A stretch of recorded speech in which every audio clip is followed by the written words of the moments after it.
Welcome. I'm Marvin Payne, your host and reader for this time we have together.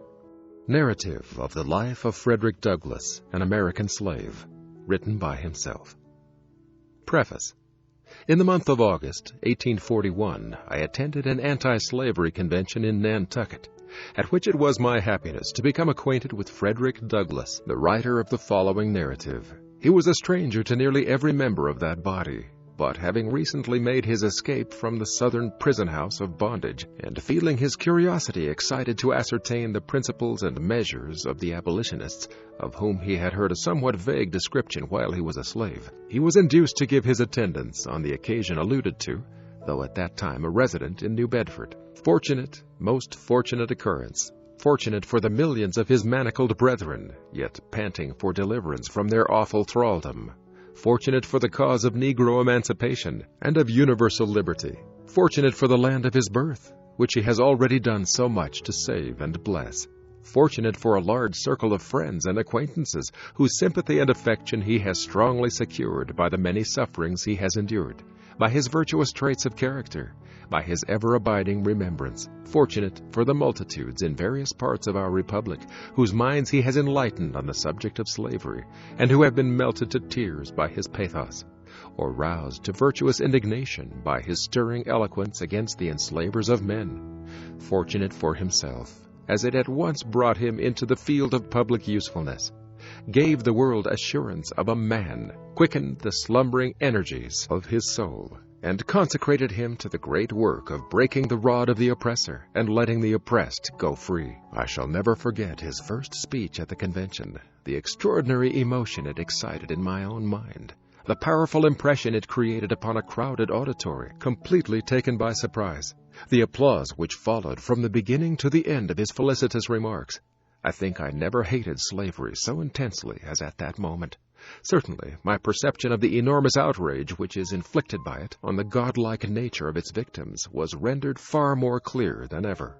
There stood one, in physical proportion and stature commanding and exact, in intellect richly endowed, in natural eloquence a prodigy, in soul manifestly created but a little lower than the angels, yet a slave, I a fugitive slave, trembling for his safety, hardly daring to believe that on the American soil a single white person could be found who would befriend him at all hazards, for the love of God and humanity, capable of high attainments as an intellectual and moral being, needing nothing but a comparatively small amount of cultivation to make him an ornament to society and a blessing to his race.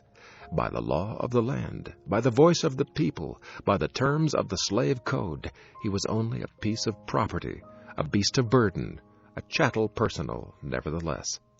A beloved friend from New Bedford prevailed on Mr. Douglass to address the convention. He came forward to the platform with a hesitancy and embarrassment, necessarily the attendance of a sensitive mind in such a novel position. After apologizing for his ignorance and reminding the audience that slavery was a poor school for the human intellect and heart, he proceeded to narrate some of the facts in his own history as a slave, and in the course of his speech gave utterance to many noble thoughts and thrilling reflections. As soon as he had taken his seat, filled with hope and admiration, I rose and declared that Patrick Henry of Revolutionary fame never made a speech more eloquent in the cause of liberty than the one we had just listened to from the lips of that hunted fugitive. So I believed at that time. Such is my belief now. I reminded the audience of the peril which surrounded this self-emancipated young man at the North, even in Massachusetts, on the soil of the Pilgrim Fathers, among the descendants of revolutionary sires, and I appealed to them whether they would ever allow him to be carried back into slavery, law or no law, constitution or no constitution. The response was unanimous and in thunder tones: "No! Will you succor and protect him as a brother man, a resident of the old Bay States?" "Yes!" shouted the whole mass, with an energy so startling that the ruthless tyrants south of Mason and Dixon's line might almost have heard the mighty burst of feeling, and recognized it as the pledge of an invincible determination on the part of those who gave it, never to betray him that wanders, but to hide the outcast, and firmly to abide the consequences. It was at once deeply impressed upon my mind that if Mr. Douglas could be persuaded to consecrate his time and talents to the promotion of the anti-slavery enterprise, a powerful impetus would be given to it, and a stunning blow at the same time inflicted on Northern prejudice against a colored complexion. I therefore endeavored to instill hope and courage into his mind, in order that he might dare to engage in a vocation so anomalous and responsible for a person in his situation. And I was seconded in this effort by warm-hearted friends, especially by the late General Agent of the Massachusetts Anti-Slavery Society, Mr. John A. Collins, whose judgment in this instance entirely coincided with my own. At first, he could give no encouragement. With unfeigned diffidence, he expressed his conviction that he was not adequate to the performance of so great a task. The path marked out was wholly an untrodden one. He was sincerely apprehensive that he should do more harm than good. After much deliberation, however, he consented to make a trial, and ever since that period he has acted as a lecturing agent under the auspices either of the American or the Massachusetts Anti-Slavery Society. In labors he has been most abundant, and his success in combating prejudice, in gaining proselytes, in agitating the public mind, has far surpassed the most sanguine expectations that were raised at the commencement of his brilliant career. He has borne himself with gentleness and meekness, yet with true manliness of character.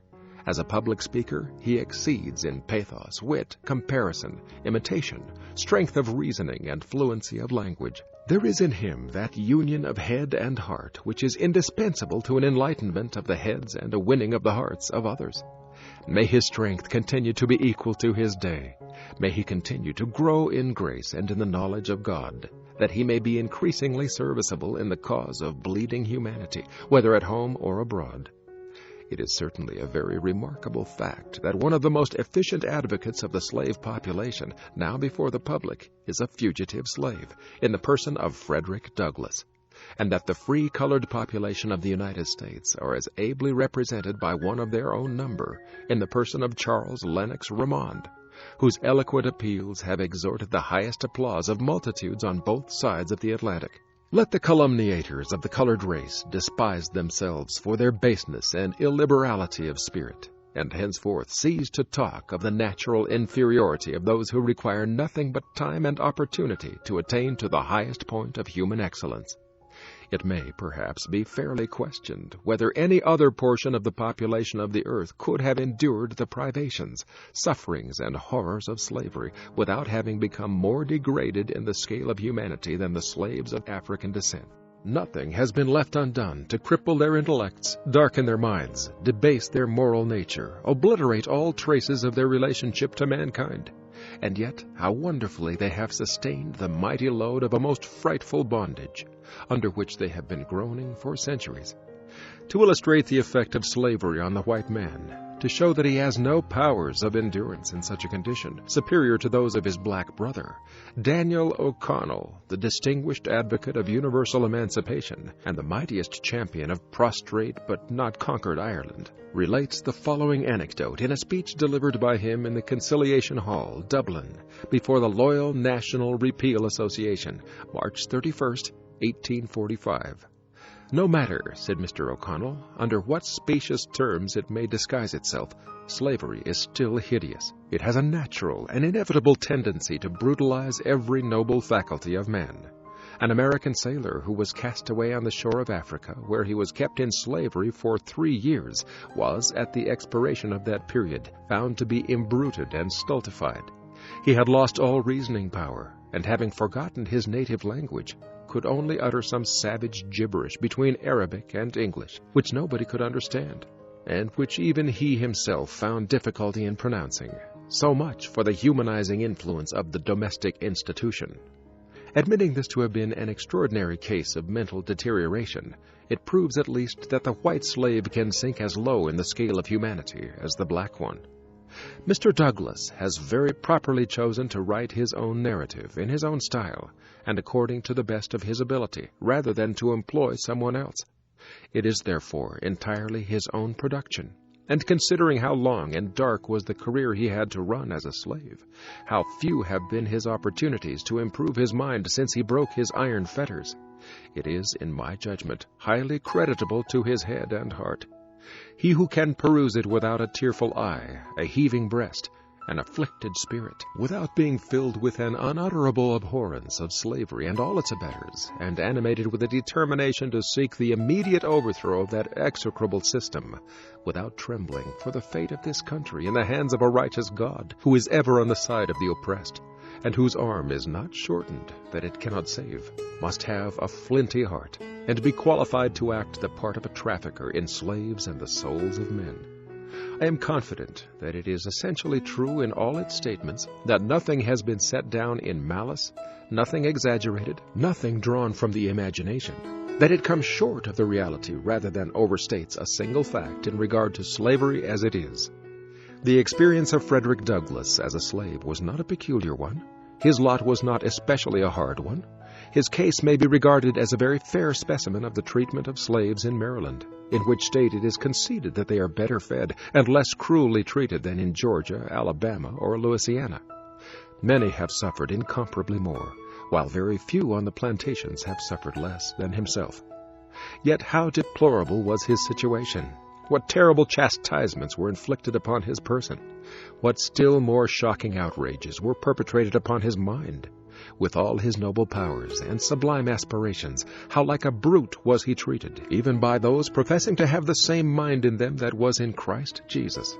To what dreadful liabilities was he continually subjected! How destitute of friendly counsel and aid, even in his greatest extremities! How heavy was the midnight woe which shrouded in blackness the last ray of hope, and filled the future with terror and gloom! What longings after freedom took possession of his breast, and how his misery augmented in proportion as he grew reflective and intelligent, thus demonstrating that a happy slave is an extinct man!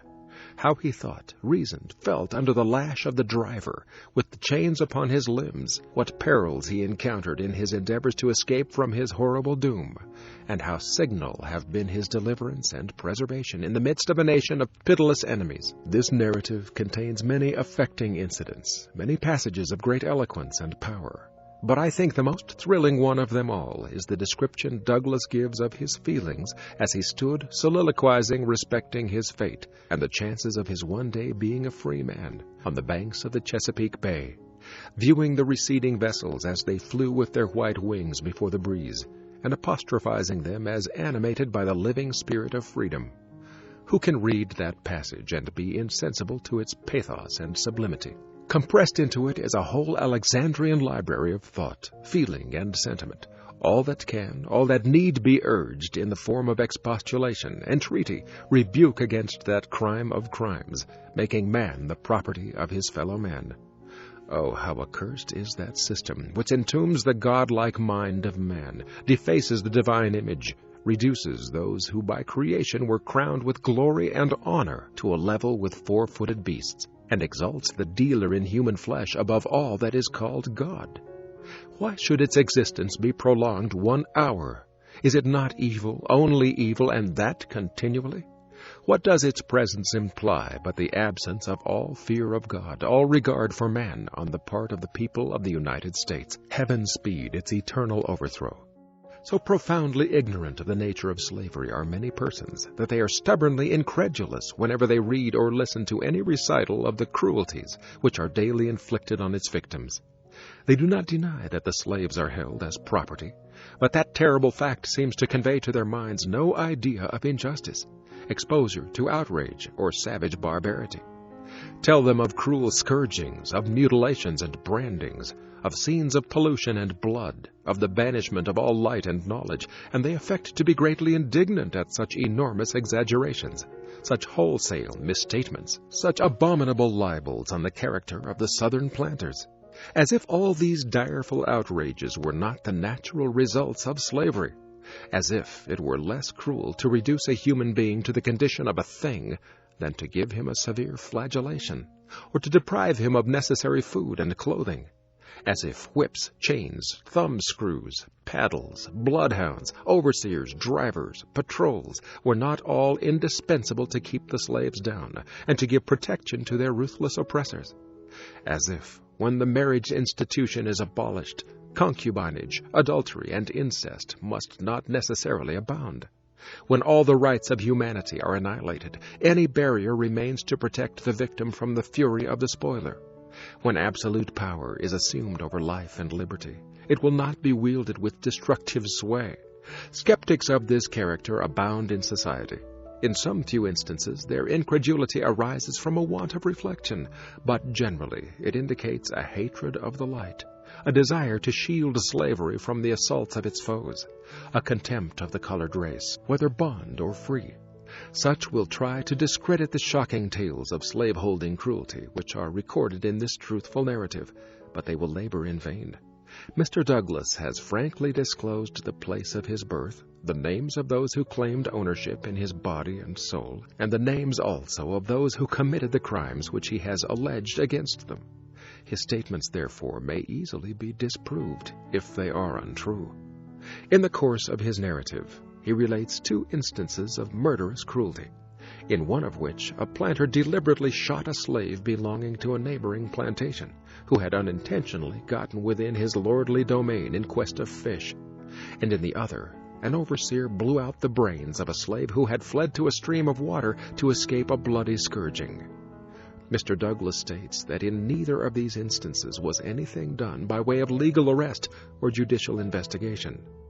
The Baltimore American of March 17, 1845, relates a similar case of atrocity, perpetrated with similar impunity, as follows. Shooting a slave. We learn, upon the authority of a letter from Charles County, Maryland, received by a gentleman of this city, that a young man named Matthews, a nephew of General Matthews, and whose father it is believed holds an office at Washington, killed one of the slaves upon his father's farm by shooting him. The letter states that young Matthews had been left in charge of the farm, that he gave an order to the servant which was disobeyed, when he proceeded to the house, obtained a gun, and returning, shot the servant. He immediately, the letter continues, fled to his father's residence, where he still remains, unmolested. End of quote. Let it never be forgotten that no slaveholder or overseer can be convicted of any outrage perpetrated on the person of a slave, however diabolical it may be, on the testimony of colored witnesses, whether bond or free. By the slave code, they are adjudged to be as incompetent to testify against a white man as though they were indeed a part of the brute creation. Hence, there is no legal protection in fact, whatever there may be in form, for the slave population, and any amount of cruelty may be inflicted on them with impunity. Is it possible for the human mind to conceive of a more horrible state of society? The effect of a religious profession on the conduct of Southern masters is vividly described in the following narrative, and shown to be anything but salutary.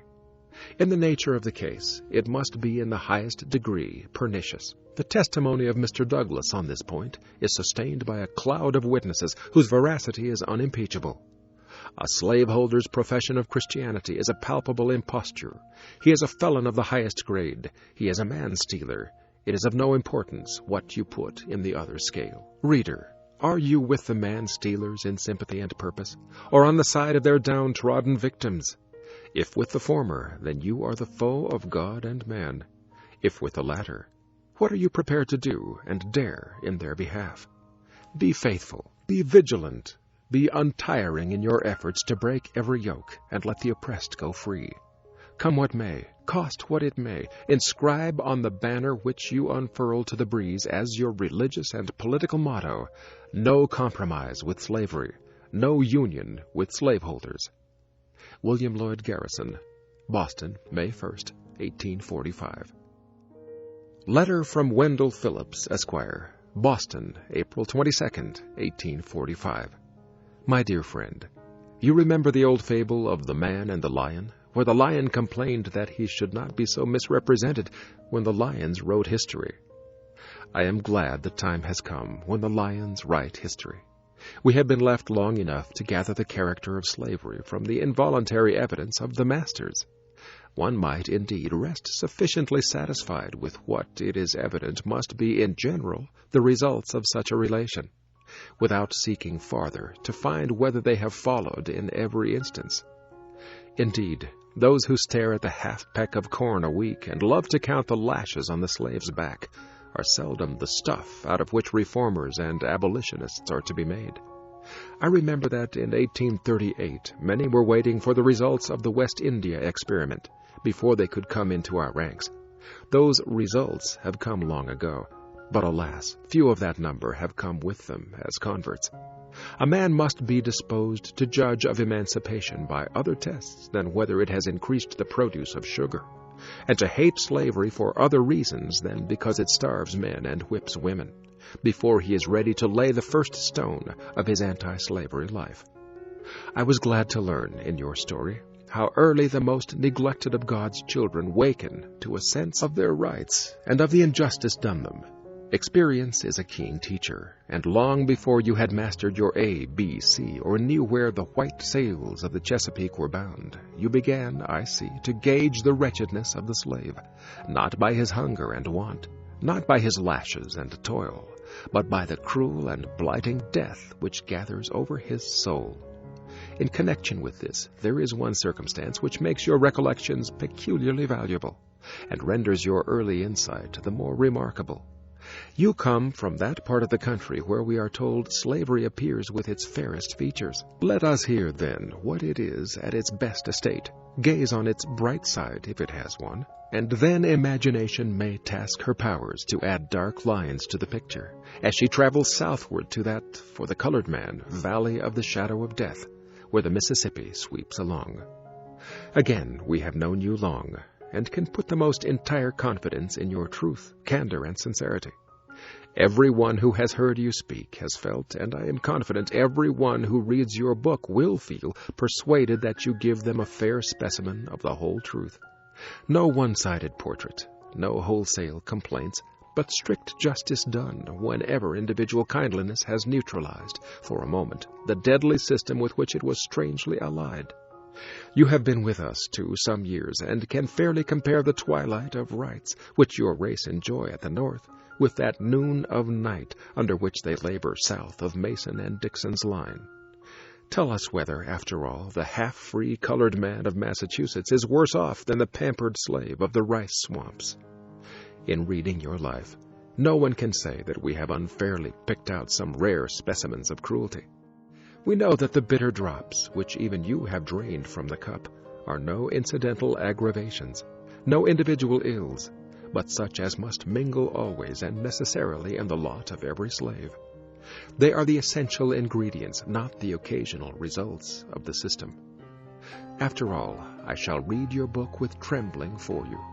Some years ago, when you were beginning to tell me your real name and birthplace, you may remember I stopped you, and preferred to remain ignorant of all.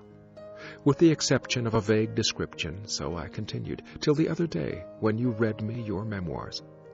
I hardly knew at the time whether to thank you or not for the sight of them, when I reflected that it was still dangerous in Massachusetts for honest men to tell their names. They say the fathers in 1776 signed the Declaration of Independence with the halter about their necks. You, too, publish your Declaration of Freedom with danger compassing you around.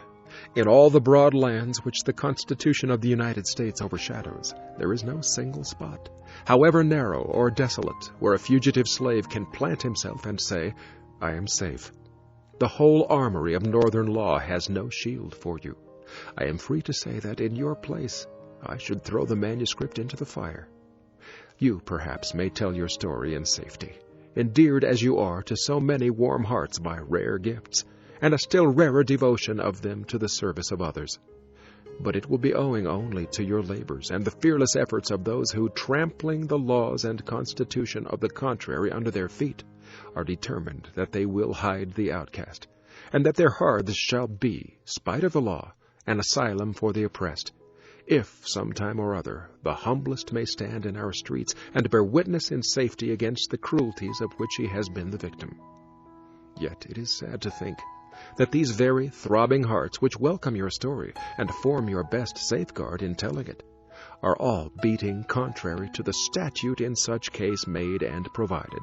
Go on, my dear friend. till you and those who like you have been saved so as by fire from the dark prison house, shall stereotype these free, illegal pulses into statutes, and New England, cutting loose from a blood-stained union, shall glory in being the house of refuge for the oppressed, till we no longer merely hide the outcast, or make a merit of standing idly by while he is hunted in our midst, but, consecrating anew the soil of the pilgrims as an asylum for the oppressed, proclaim our welcome to the slave so loudly that the tones shall reach every hut in the Carolinas, and make the broken-hearted bondman leap up at the thought of old Massachusetts. God speed the day. Till then, and ever yours truly, Wendell Phillips. Narrative of the Life of Frederick Douglass, an American Slave, written by himself. Boston. Published at the Anti-Slavery Office, number 25, Cornhill, 1845. Entered according to Act of Congress in the year 1845 by Frederick Douglass in the Clerk's Office of the District Court of Massachusetts. Chapter 1. I was born in Tuckahoe, near Hillsborough, and about 12 miles from Easton, in Talbot County, Maryland. I have no accurate knowledge of my age, never having seen any authentic record containing it. By far, the larger part of the slaves know as little of their ages as horses know of theirs, and it is the wish of most masters within my knowledge to keep their slaves thus ignorant. I do not remember to have ever met a slave who could tell of his birthday. They seldom come nearer to it than planting time, harvest time, cherry time, springtime, or fall time. A want of information concerning my own was a source of unhappiness to me even during childhood. The white children could tell their ages. I could not tell why I ought to be deprived of the same privilege. I was not allowed to make any inquiries of my master concerning it. He deemed all such inquiries on the part of a slave improper and impertinent, and evidence of a restless spirit. The nearest estimate I can give makes me now between 27 and 28 years of age. I come to this from hearing my master say sometime during 1835 I was about 17 years old. My mother was named Harriet Bailey. She was the daughter of Isaac and Betsy Bailey, both colored and quite dark. My mother was of a darker complexion than either my grandmother or grandfather. My father was a white man. He was admitted to be such by all I ever heard speak of my parentage. The opinion was also whispered that my master was my father. But of the correctness of this opinion I know nothing. The means of knowing was withheld from me. My mother and I were separated when I was but an infant, before I knew her as my mother. It is a common custom, in the part of Maryland from which I ran away, to part children from their mothers at a very early age. Frequently, before the child has reached its 12th month, its mother is taken from it and hired out on some farm a considerable distance off, and the child is placed under the care of an old woman, too old for field labor. For what this separation is done, I do not know, unless it is to hinder development of the child's affection toward its mother, and to blunt and destroy the natural affection of the mother for the child. This is the inevitable result. I never saw my mother, to know her as such, more than 4 or 5 times in my life, and each of these times was very short in duration, and at night. She was hired by a Mr. Stewart, who lived about 12 miles from my home. She made her journeys to see me in the night, traveling the whole distance on foot after the performance of her day's work. She was a field hand, and a whipping is the penalty of not being in the field at sunrise, unless a slave has special permission from his or her master to the contrary, a permission which they seldom get, and one that gives to him that gives it the proud name of being a kind master. I do not recollect of ever seeing my mother by the light of day. She was with me in the night. She would lie down with me and get me to sleep, but long before I waked, she was gone. Very little communication ever took place between us. Death soon ended what little we could have while she lived, and with it her hardships and suffering.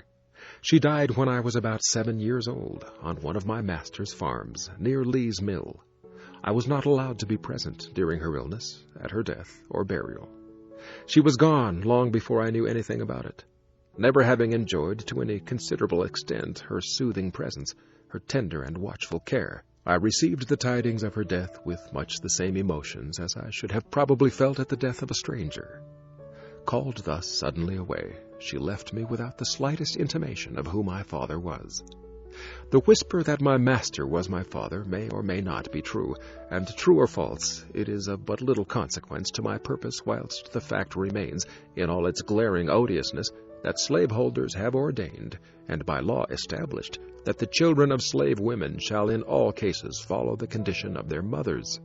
And this is done too obviously to administer to their own lusts, and to make a gratification of their wicked desires profitable as well as pleasurable.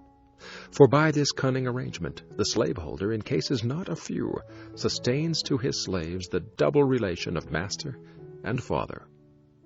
I know of such cases, and it is worthy of remark that such slaves invariably suffer greater hardships, and have more to contend with than others. They are, in the first place, a constant offense to their mistress. She is ever disposed to find fault with them. They can seldom do anything to please her. She is never better pleased than when she sees them under the lash, especially when she suspects her husband of showing to his mulatto children favors which he withholds from his black slaves. The master is frequently compelled to sell this class of his slaves out of deference to the feelings of his white wife, and cruel as the deed may strike anyone to be, for a man to sell his own children to human fleshmongers is often the dictate of humanity for him to do so. For unless he does this, he must not only whip them himself, but must stand by and see one white son tie up his brother, of but few shades darker complexion than himself, and ply the gory lash to his naked back. And if he lisp one word of disapproval, it is set down to his parental partiality, and only makes a bad matter worse, both for himself and the slave whom he would protect and defend. Every year brings with it multitudes of this class of slaves. It was doubtless in consequence of a knowledge of this fact that one great statesman of the South predicted the downfall of slavery by the inevitable laws of population. Whether this prophecy is ever fulfilled or not, it is nevertheless plain that a very different-looking class of people are springing up at the South, and are now held in slavery, from those originally brought to this country from Africa. And if their increase will do no other good, it will do away the force of the argument that God cursed Ham, and therefore American slavery is right. If the lineal descendants of Ham are alone to be scripturally enslaved, it is certain that slavery at the South must soon become unscriptural, for thousands are ushered into the world annually who, like myself, owe their existence to white fathers, and those fathers most frequently their own masters. I have had two masters. My first master's name was Anthony. I do not remember his first name. He was generally called Captain Anthony, a title which, I presume, he acquired by sailing a craft on the Chesapeake Bay. He was not considered a rich slaveholder. He owned 2 or 3 farms and about 30 slaves. His farms and slaves were under the care of an overseer. The overseer's name was Plummer. Mr. Plummer was a miserable drunkard, a profane swearer, and a savage monster. He always went armed with a cowskin and a heavy cudgel. I have known him to cut and slash the women's heads so horribly that even master would be enraged at his cruelty, and would threaten to whip him if he did not mind himself. Master, however, was not a humane slaveholder. It required extraordinary barbarity on the part of an overseer to affect him. He was a cruel man, hardened by a long life of slaveholding. He would at times seem to take great pleasure in whipping a slave. I have often been awakened at the dawn of day by the most heart-rending shrieks of an own aunt of mine, whom he used to tie up to a joist and whip upon her naked back till she was literally covered with blood. No words, no tears, no prayers from his gory victim seemed to move his iron heart from its bloody purpose. The louder she screamed, the harder he whipped, and where the blood ran fastest, there he whipped longest. He would whip her to make her scream, and whip her to make her hush, and not until overcome by fatigue would he cease to swing the blood-clotted cowskin. I remember the first time I ever witnessed this horrible exhibition. I was quite a child, but I well remember it. I shall never forget it whilst I remember anything. It was the first of a long series of such outrages, of which I was doomed to be a witness and a participant. It struck me with awful force. It was the blood-stained gate, the entrance to the hell of slavery, through which I was about to pass. It was a most terrible spectacle. I wish I could commit to paper the feelings with which I beheld it. This occurrence took place very soon after I went to live with my old master, and under the following circumstances. Aunt Hester went out one night, where or for what I do not know, and happened to be absent when my master desired her presence. He had ordered her not to go out evenings, and warned her that she must never let him catch her in company with a young man who was paying attention to her, belonging to Colonel Lloyd. The young man's name was Ned Roberts, generally called Lloyd's Ned. Why master was so careful of her may be safely left to conjecture. She was a woman of noble form and of graceful proportions, having very few equals and fewer superiors in personal appearance among the colored or white women of our neighborhood. Aunt Hester had not only disobeyed his orders in going out, but had been found in company with Lloyd's Ned, which circumstance I found from what he said while whipping her was the chief offense.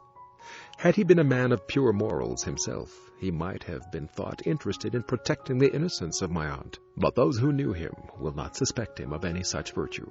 Before he commenced whipping Aunt Hester, he took her into the kitchen and stripped her from neck to waist, leaving her neck, shoulders, and back entirely naked.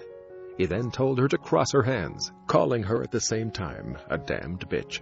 After crossing her hands, he tied them with a strong rope and led her to a stool under a large hook in the joist, put in for the purpose.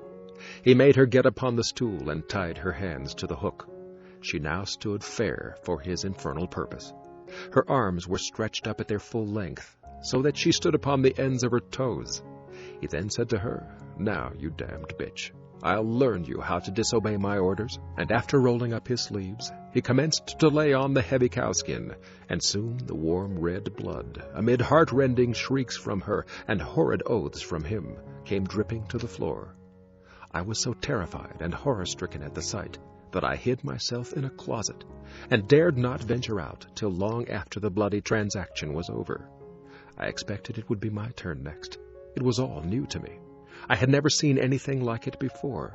I had always lived with my grandmother on the outskirts of the plantation, where she was put to raise the children of the younger women. I had therefore been, until now, out of the way of the bloody scenes that often occurred on the plantation. Chapter 2. My master's family consisted of 2 sons, Andrew and Richard, 1 daughter, Lucretia, and her husband, Captain Thomas Auld. They lived in one house, upon the home plantation of Colonel Edward Lloyd. My master was Colonel Lloyd's clerk and superintendent. He was what might be called the overseer of the overseers. I spent 2 years of childhood on this plantation in my old master's family. It was here that I witnessed the bloody transaction recorded in the first chapter.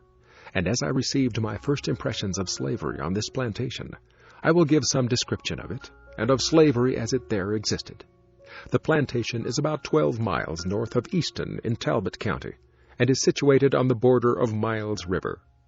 The principal products raised upon it were tobacco, corn, and wheat. These were raised in great abundance, so that, with the products of this and the other farms belonging to him, he was able to keep in almost constant employment a large sloop in carrying them to market at Baltimore.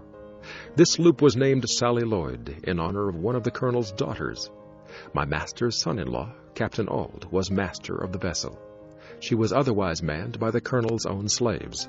Their names were Peter, Isaac, Rich, and Jake. These were esteemed very highly by the other slaves, and looked upon as the privileged ones of the plantation, for it was no small affair in the eyes of the slaves to be allowed to see Baltimore.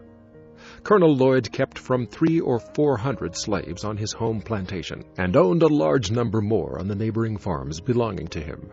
The names of the farms nearest to the home plantation were Y-Town and New Design.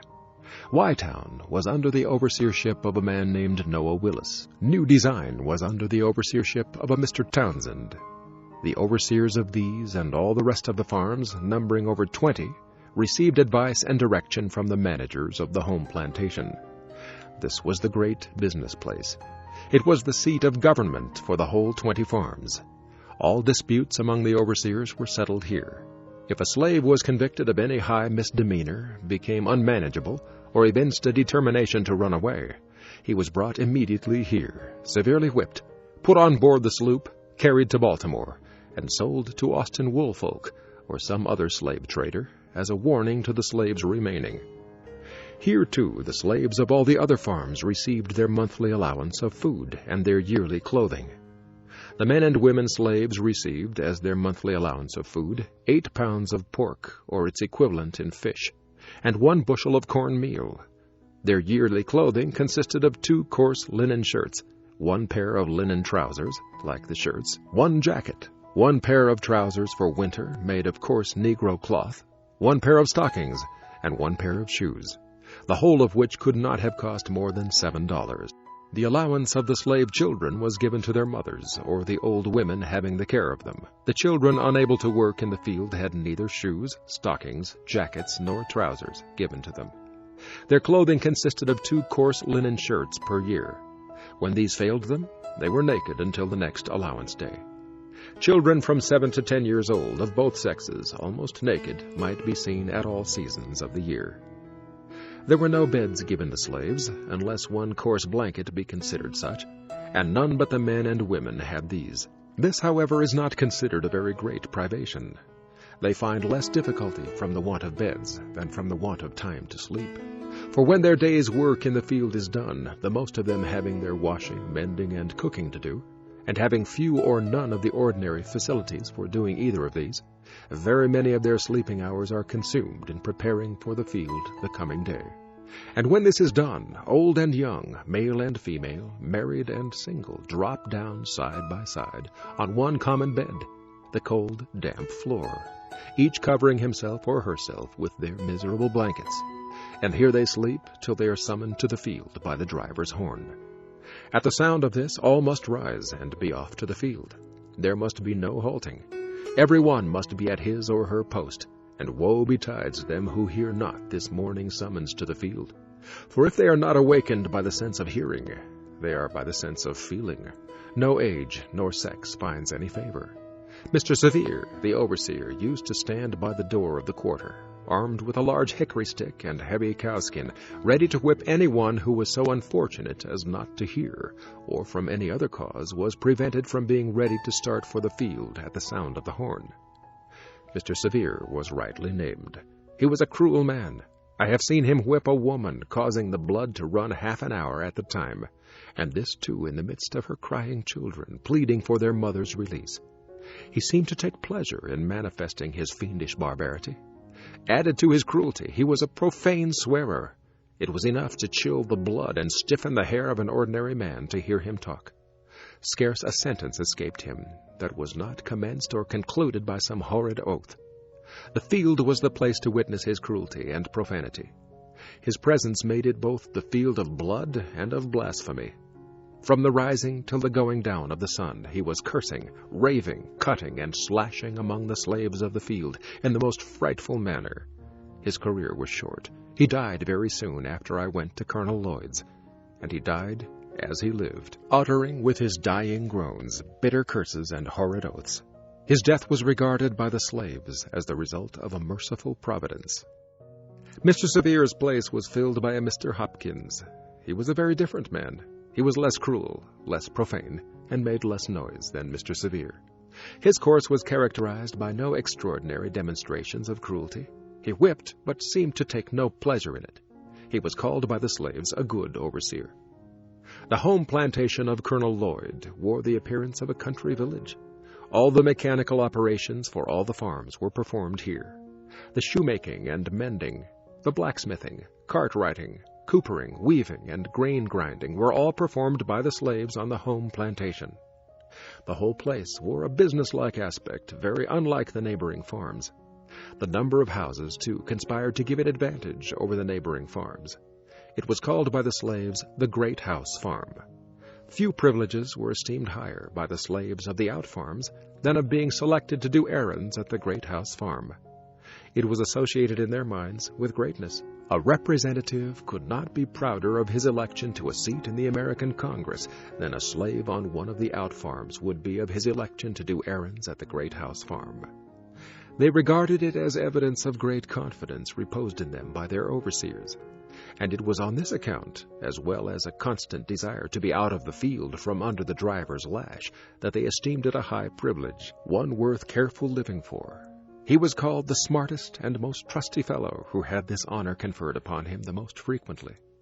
The competitors for this office sought as diligently to please their overseers as the office-seekers in the political parties seek to please and deceive the people. The same traits of character might be seen in Colonel Lloyd's slaves as are seen in the slaves of the political parties. The slaves selected to go to the great house farm for the monthly allowance for themselves and their fellow slaves were peculiarly enthusiastic. While on their way, they would make the dense old woods for miles around reverberate with their wild songs, revealing at once the highest joy and the deepest sadness. They would compose and sing as they went along, consulting neither time nor tune. The thought that came up came out, if not in the word, in the sound, and as frequently in the one as in the other. They would sometimes sing the most pathetic sentiment in the most rapturous tone, and the most rapturous sentiment in the most pathetic tone. Into all of their songs they would manage to weave something of the great house farm. Especially would they do this when leaving home. They would then sing most exultantly the following words: "I am going away to the great house farm, oh yea, oh yea, oh." This they would sing as a chorus to words which to many would seem unmeaning jargon, but which nevertheless were full of meaning to themselves. I have sometimes thought that the mere hearing of those songs would do more to impress some minds with the horrible character of slavery than the reading of whole volumes of philosophy on the subject could do. I did not, when a slave, understand the deep meaning of those rude and apparently incoherent songs. I was myself within the circle, so that I neither saw nor heard as those without might see and hear. They told a tale of woe which was then altogether beyond my feeble comprehension. They were tones loud, long, and deep. They breathed the prayer and complaint of souls boiling over with the bitterest anguish. Every tone was a testimony against slavery, and a prayer to God for deliverance from chains. The hearing of those wild notes always depressed my spirit, and filled me with ineffable sadness. I have frequently found myself in tears while hearing them. The mere recurrence to those songs even now afflicts me, and while I am writing these lines, an expression of feeling has already found its way down my cheek.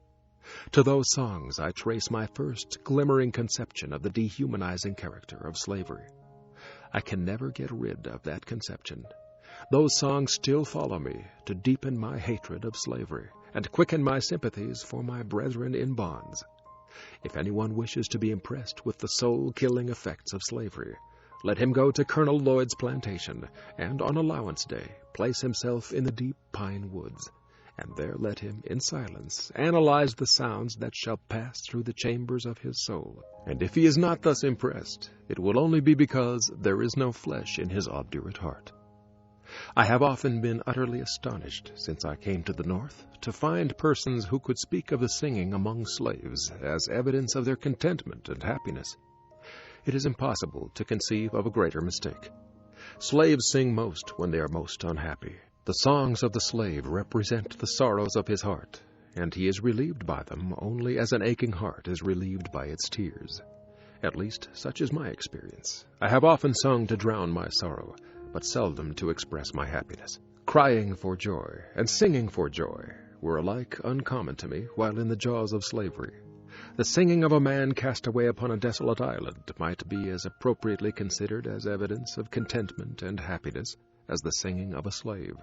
The songs of the one and of the other are prompted by the same emotion. Chapter 3. Colonel Lloyd kept a large and finely cultivated garden, which afforded almost constant employment for 4 men, besides the chief gardener, Mr. McDermott. This garden was probably the greatest attraction of the place. During the summer months, people came from far and near, from Baltimore, Easton, and Annapolis, to see it. It abounded in fruits of almost every description, from the hardy apple of the North to the delicate orange of the South. This garden was not the least source of trouble on the plantation. Its excellent fruit was quite a temptation to the hungry swarms of boys, as well as the older slaves belonging to the colonel, few of whom had the virtue or the vice to resist it. Scarcely a day passed during the summer but that some slave had to take the lash for stealing fruit.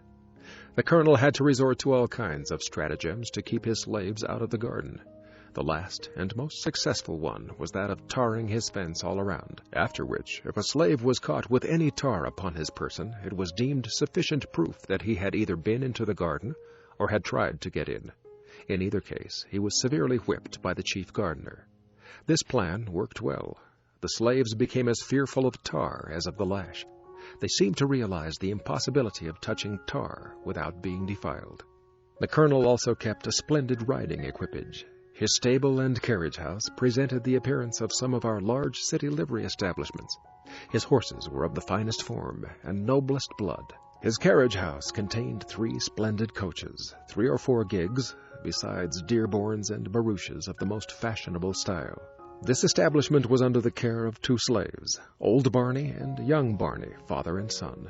To attend to this establishment was their sole work, but it was by no means an easy employment, for in nothing was Colonel Lloyd more particular than in the management of his horses. The slightest inattention to these was unpardonable, and was visited upon those under whose care they were placed with the severest punishment. No excuse could shield them if the colonel only suspected any want of attention to his horses, a supposition which he frequently indulged, and one which, of course, made the office of old and young Barney a very trying one. They never knew when they were safe from punishment.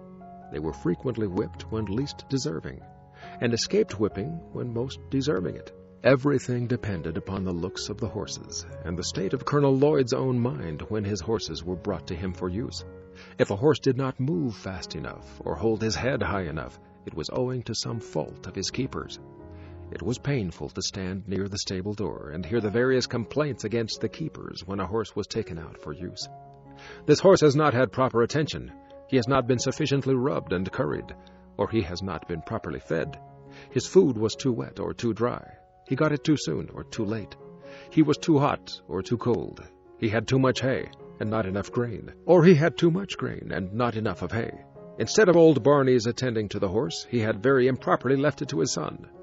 To all these complaints, no matter how unjust, the slave must answer never a word. Colonel Lloyd could not brook any contradiction from a slave. When he spoke, a slave must stand, listen, and tremble, and such was literally the case. I have seen Colonel Lloyd make old Barney, a man between 50 and 60 years of age, uncover his bald head, kneel down upon the cold, damp ground, and receive upon his naked and toil-worn shoulders more than 30 lashes at the time. Colonel Lloyd had 3 sons, Edward, Murray, and Daniel, and 3 sons-in-law, Mr. Winder, Mr. Nicholson, and Mr. Lowndes. All of these lived at the Great House Farm, and enjoyed the luxury of whipping the servants when they pleased, from old Barney down to William Wilkes, the coach-driver.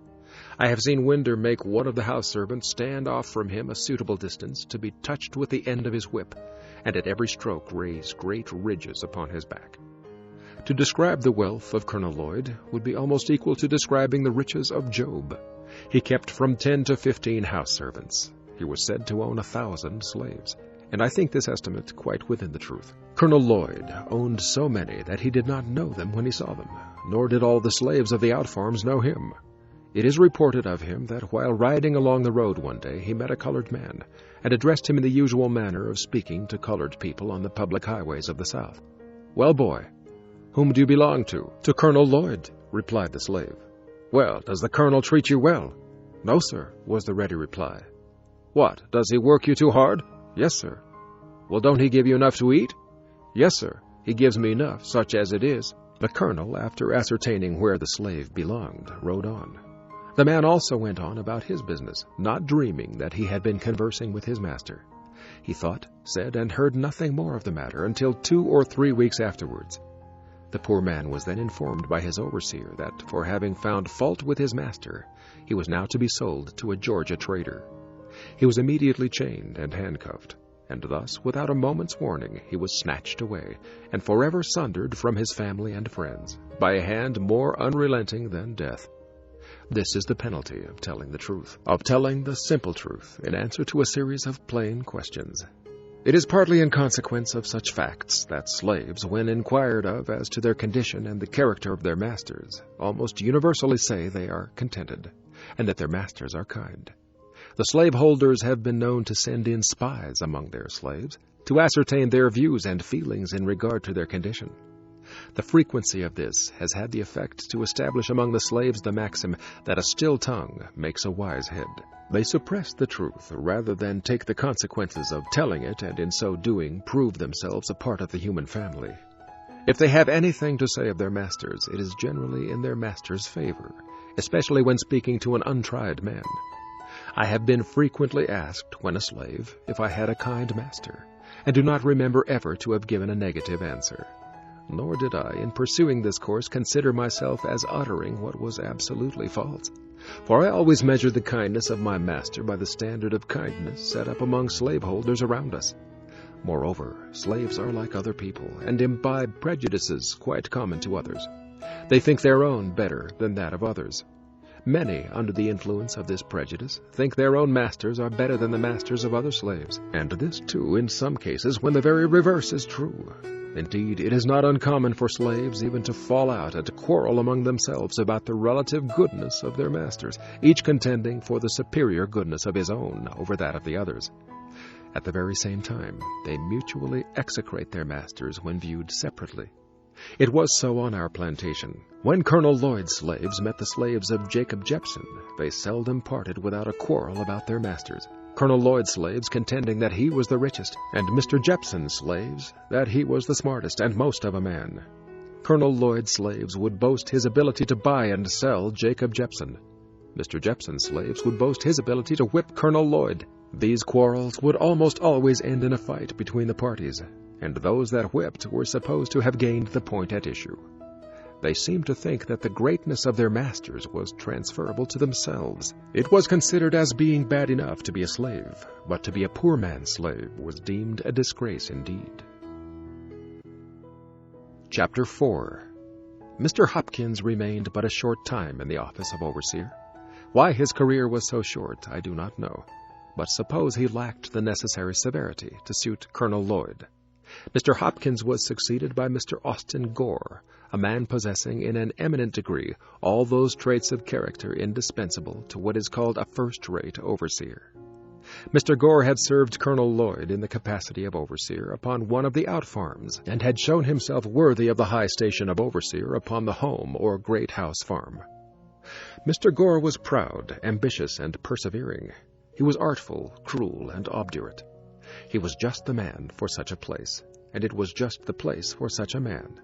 It afforded scope for the full exercise of all his powers, and he seemed to be perfectly at home in it. He was one of those who could torture the slightest look, word, or gesture on the part of the slave into impudence, and would treat it accordingly.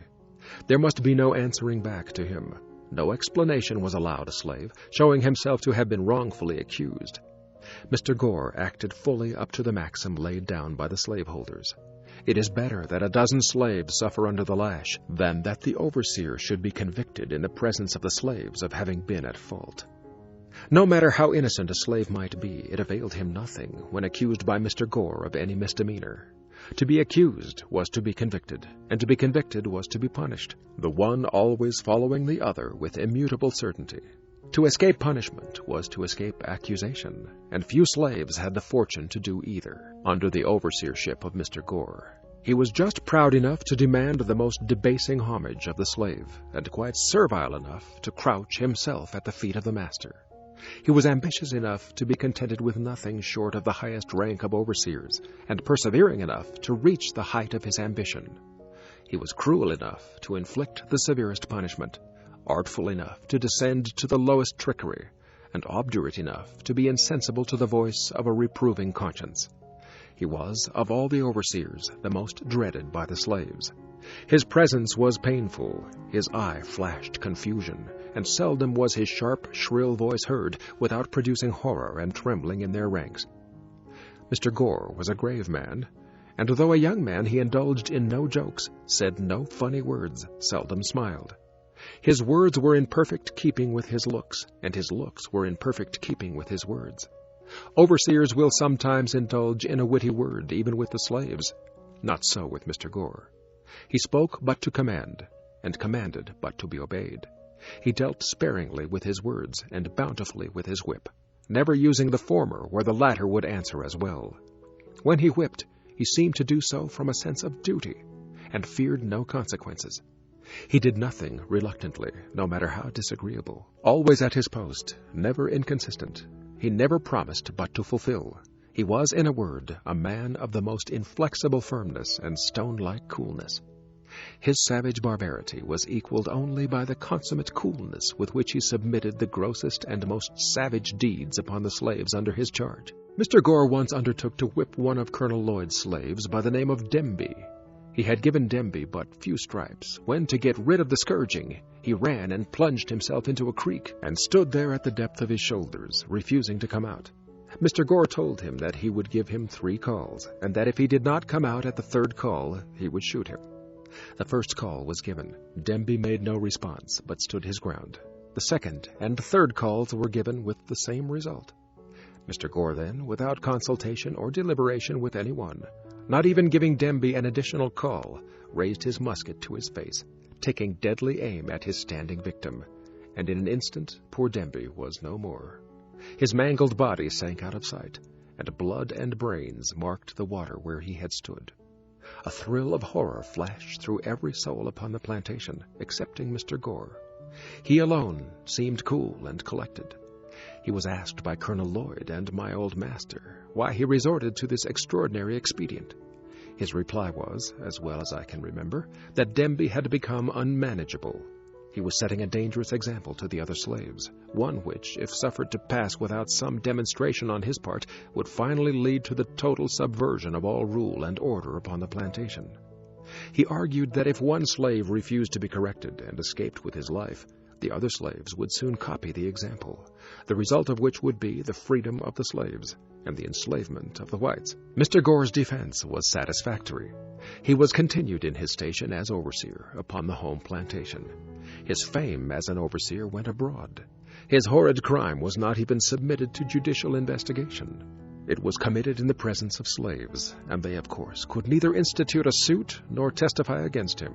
And thus the guilty perpetrator of one of the bloodiest and most foul murders goes unwhipped of justice, and uncensured by the community in which he lives. Mr. Gore lived in St. Michael's, Talbot County, Maryland, when I left there, and if he is still alive, he very probably lives there now, and if so, he is now, as he was then, as highly esteemed and as much respected as though his guilty soul had not been stained with his brother's blood. I speak advisedly when I say this, that killing a slave or any colored person in Talbot County, Maryland, is not treated as a crime, either by the courts or the community. Mr. Thomas Landman of St. Michael's killed 2 slaves, one of whom he killed with a hatchet by knocking his brains out. He used to boast of the commission of the awful and bloody deed. I have heard him do so laughingly, saying, among other things, that he was the only benefactor of his country in the company, and that when others would do as much as he had done, we should be relieved of the damned niggers. The wife of Mr. Giles Hicks, living but a short distance from where I used to live, murdered my wife's cousin, a young girl between 15 and 16 years of age, mangling her person in the most horrible manner, breaking her nose and breastbone with a stick, so that the poor girl expired in a few hours afterward. She was immediately buried, but had not been in her untimely grave but a few hours before she was taken up and examined by the coroner, who decided that she had come to her death by severe beating. The offense for which this girl was thus murdered was this. She had been set that night to mind Mrs. Hicks's baby, and during the night she fell asleep, and the baby cried. She, having lost her rest for several nights previous, did not hear the crying. They were both in the room with Mrs. Hicks. Mrs. Hicks, finding the girl slow to move, jumped from her bed, seized an oak stick of wood by the fireplace, and with it broke the girl's nose and breastbone, and thus ended her life. I will not say that this most horrid murder produced no sensation in the community. It did produce sensation, but not enough to bring the murderess to punishment. There was a warrant issued for her arrest, but it was never served. Thus she escaped not only punishment, but even the pain of being arraigned before a court for her horrid crime. Whilst I am detailing bloody deeds which took place during my stay on Colonel Lloyd's plantation, I will briefly narrate another, which occurred about the same time as the murder of Demby by Mr. Gore. Colonel Lloyd's slaves were in the habit of spending a part of their nights and Sundays in fishing for oysters, and in this way made up the deficiency of their scanty allowance. An old man belonging to Colonel Lloyd, while thus engaged, happened to get beyond the limits of Colonel Lloyd's, and on the premises of Mr. Beale Bondley. At this trespass, Mr. Bondley took offense, and with his musket came down to the shore and blew its deadly contents into the poor old man. Mr. Bondley came over to see Colonel Lloyd the next day. Whether to pay him for his property or to justify himself in what he had done, I know not. At any rate, this whole fiendish transaction was soon hushed up. There was very little said about it at all, and nothing done. It was a common saying, even among little white boys, that it was worth a half-cent to kill a nigger, and a half-cent to bury one. Chapter 5. As to my own treatment while I lived on Colonel Lloyd's plantation, it was very similar to that of the other slave children. I was not old enough to work in the field, and there being little else than field work to do, I had a great deal of leisure time. The most I had to do was to drive up the cows at evening, keep the fowls out of the garden, keep the front yard clean, and run of errands for my old master's daughter, Mrs. Lucretia Auld. The most of my leisure time I spent in helping Master Daniel Lloyd in finding his birds after he had shot them.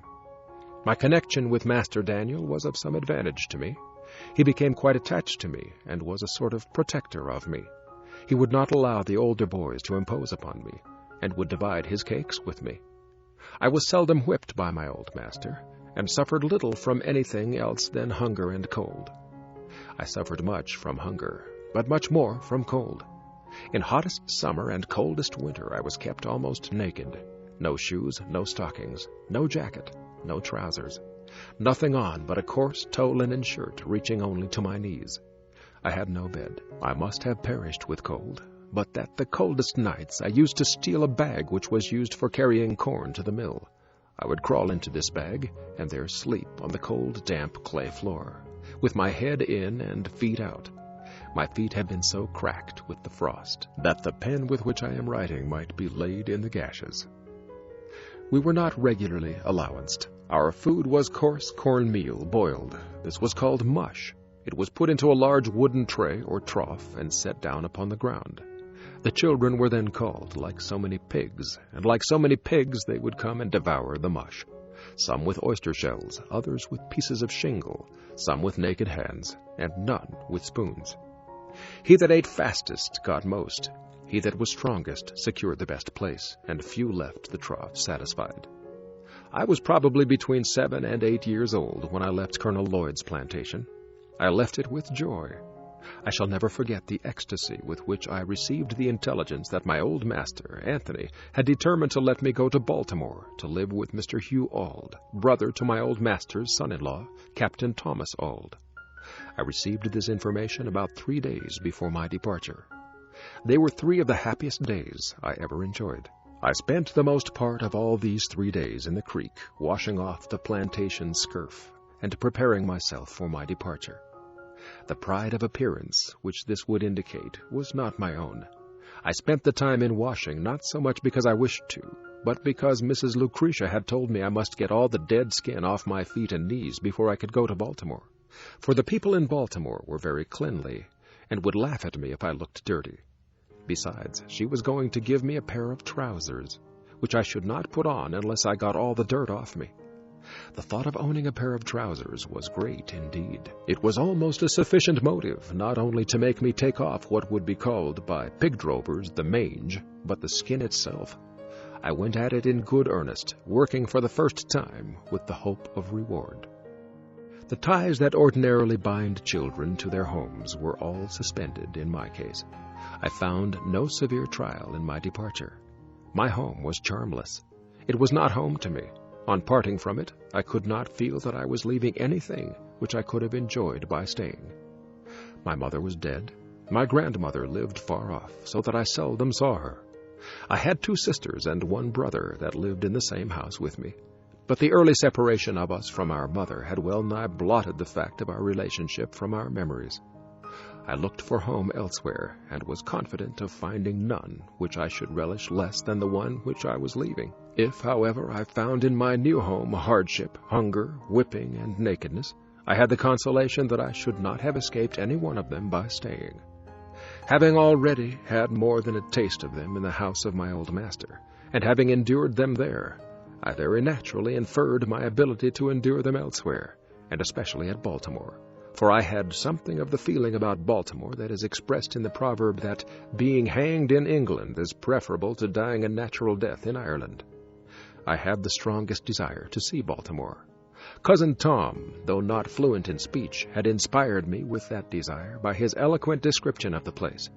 I could never point out anything at the great house, no matter how beautiful or powerful, but that he had seen something at Baltimore far exceeding, both in beauty and strength, the object which I pointed out to him.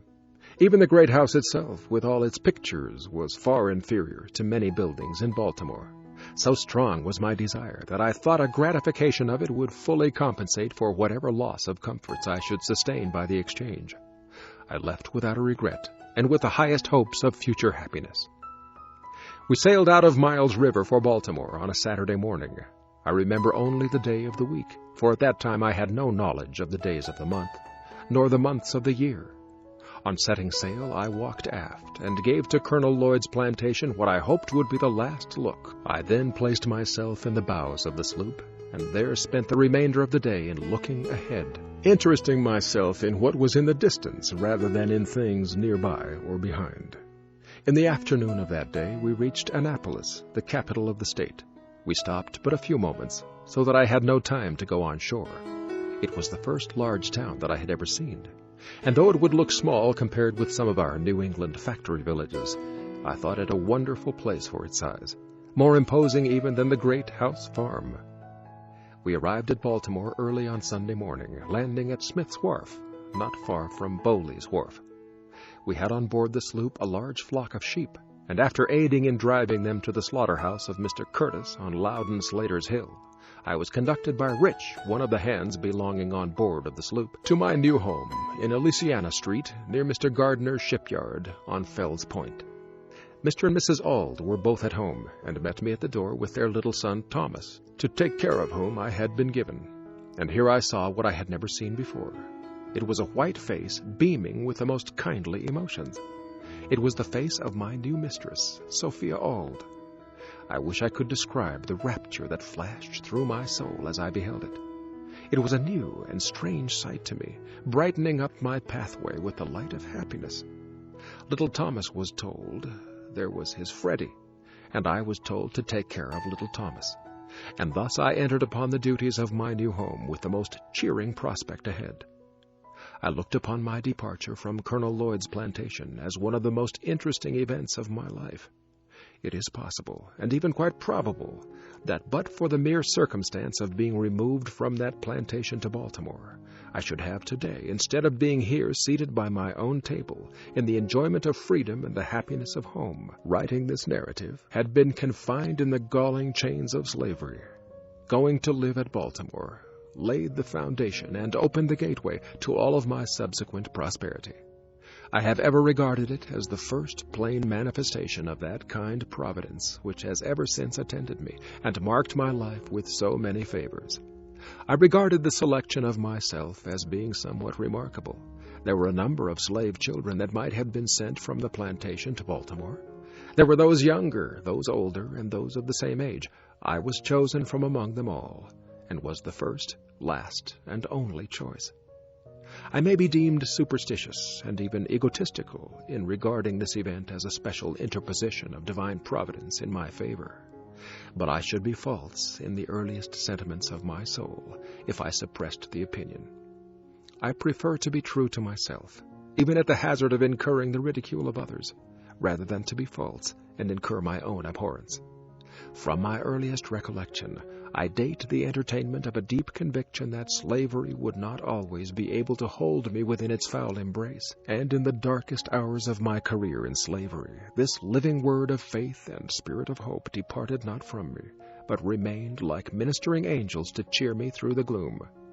This good spirit was from God, and to Him I offer thanksgiving and praise. Chapter 6. My new mistress proved to be all she appeared when I first met her at the door, a woman of the kindest heart and finest feelings.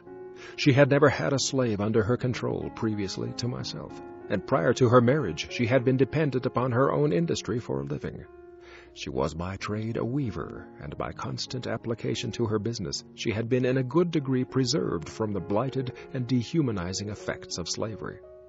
I was utterly astonished at her goodness. I scarcely knew how to behave towards her. She was entirely unlike any other white woman I had ever seen. I could not approach her as I was accustomed to approach other white ladies. My early instruction was all out of place.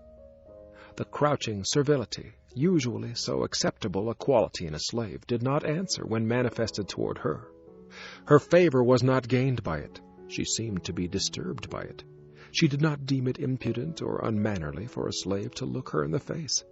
The meanest slave was put fully at ease in her presence, and none left without feeling better for having seen her. Her face was made of heavenly smiles, and her heart of tranquil music. But alas, this kind heart had but a short time to remain such. The fatal poison of irresponsible power was already in her hands, and soon commenced its infernal work. That cheerful eye, under the influence of slavery, soon became red with rage. That voice, made all of sweet accord, changed to one of harsh and horrid discord, and that angelic face gave place to that of a demon. Very soon after I went to live with Mr. and Mrs. Auld, she very kindly commenced to teach me the ABC. After I had learned this, she assisted me in learning to spell words of 3 or 4 letters.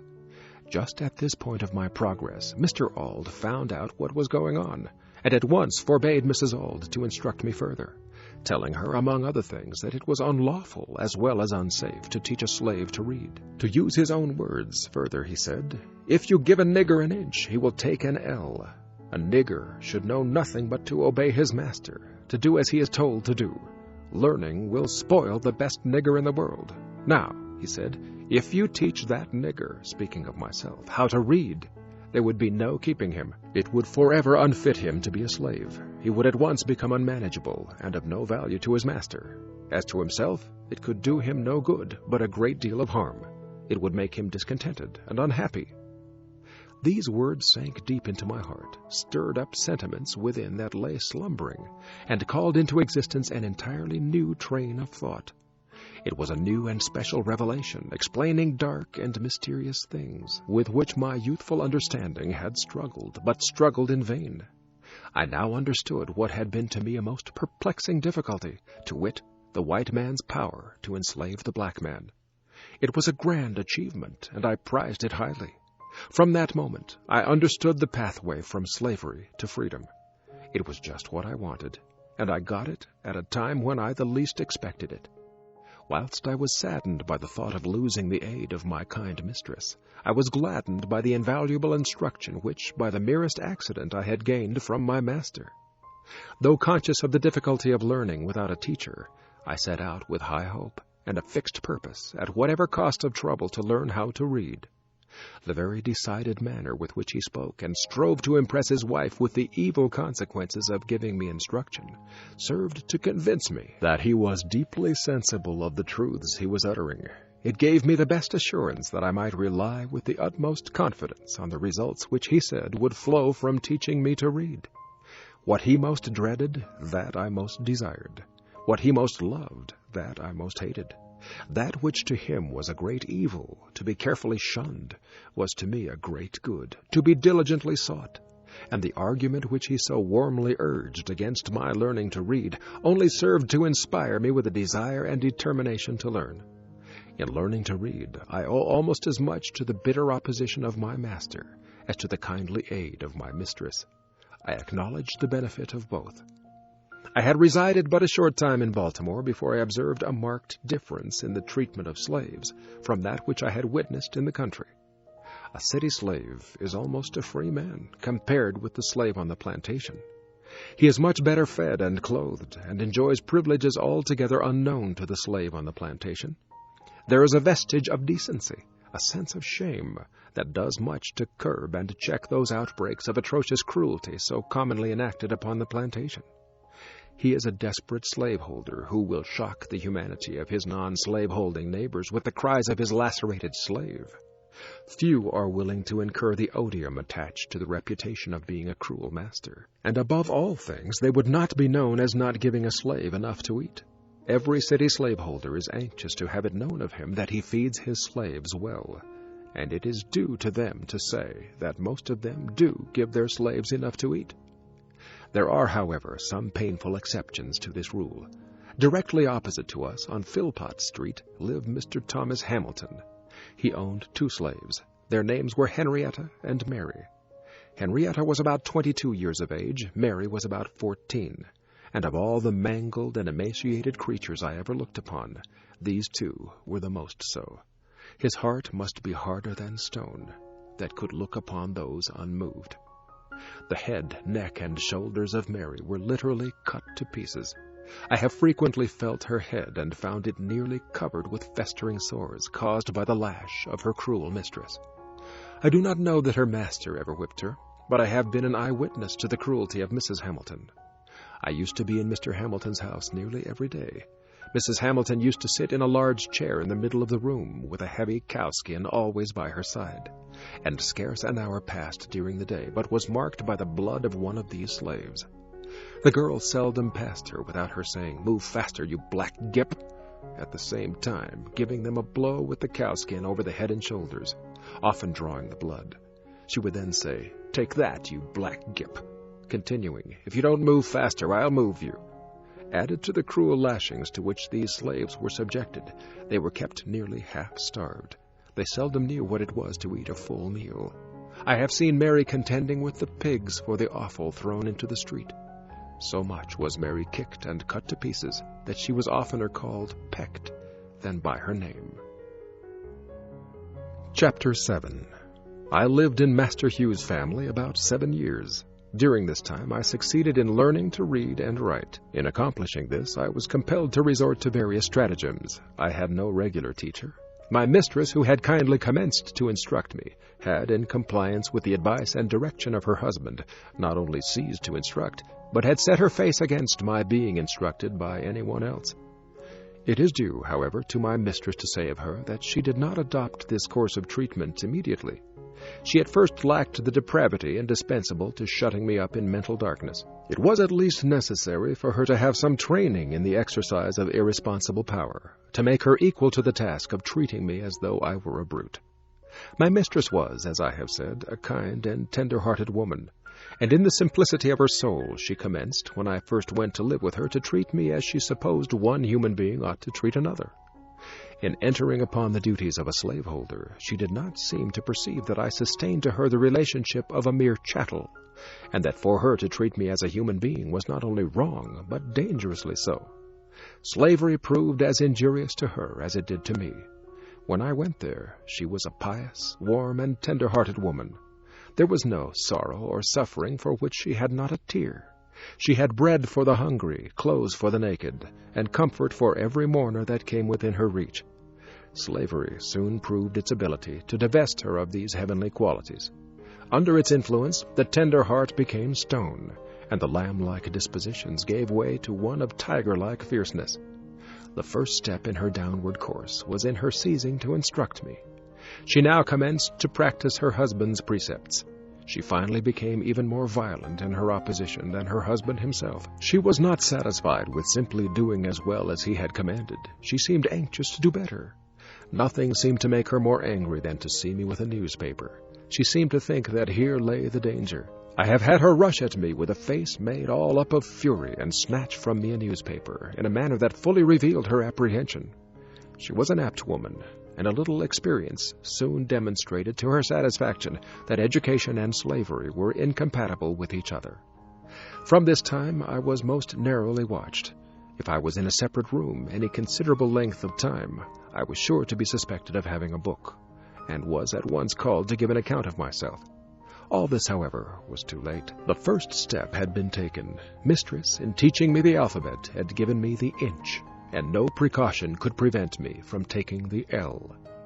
The plan which I adopted, and the one by which I was most successful, was that of making friends of all the little white boys whom I met in the street. As many of these as I could, I converted into teachers.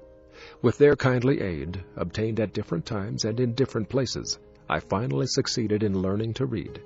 When I was sent on errands, I always took my book with me, and by doing one part of my errand quickly, I found time to get a lesson before my return. I used also to carry bread with me, enough of which was always in the house, and to which I was always welcome, for I was much better off in this regard than many of the poor white children in our neighborhood. This bread I used to bestow upon the hungry little urchins, who in return would give me that more valuable bread of knowledge. I am strongly tempted to give the names of 2 or 3 of those little boys as a testimonial of the gratitude and affection I bear them, but prudence forbids. Not that it would injure me, but it might embarrass them. For it is almost an unpardonable offense to teach slaves to read in this Christian country. It is enough to say of the dear little fellows that they lived on Philpott Street, very near Durgin and Bailey's shipyard. I used to talk this matter of slavery over with them. I would sometimes say to them, I wished I could be as free as they would be when they got to be men. You will be free as soon as you are 21, but I am a slave for life.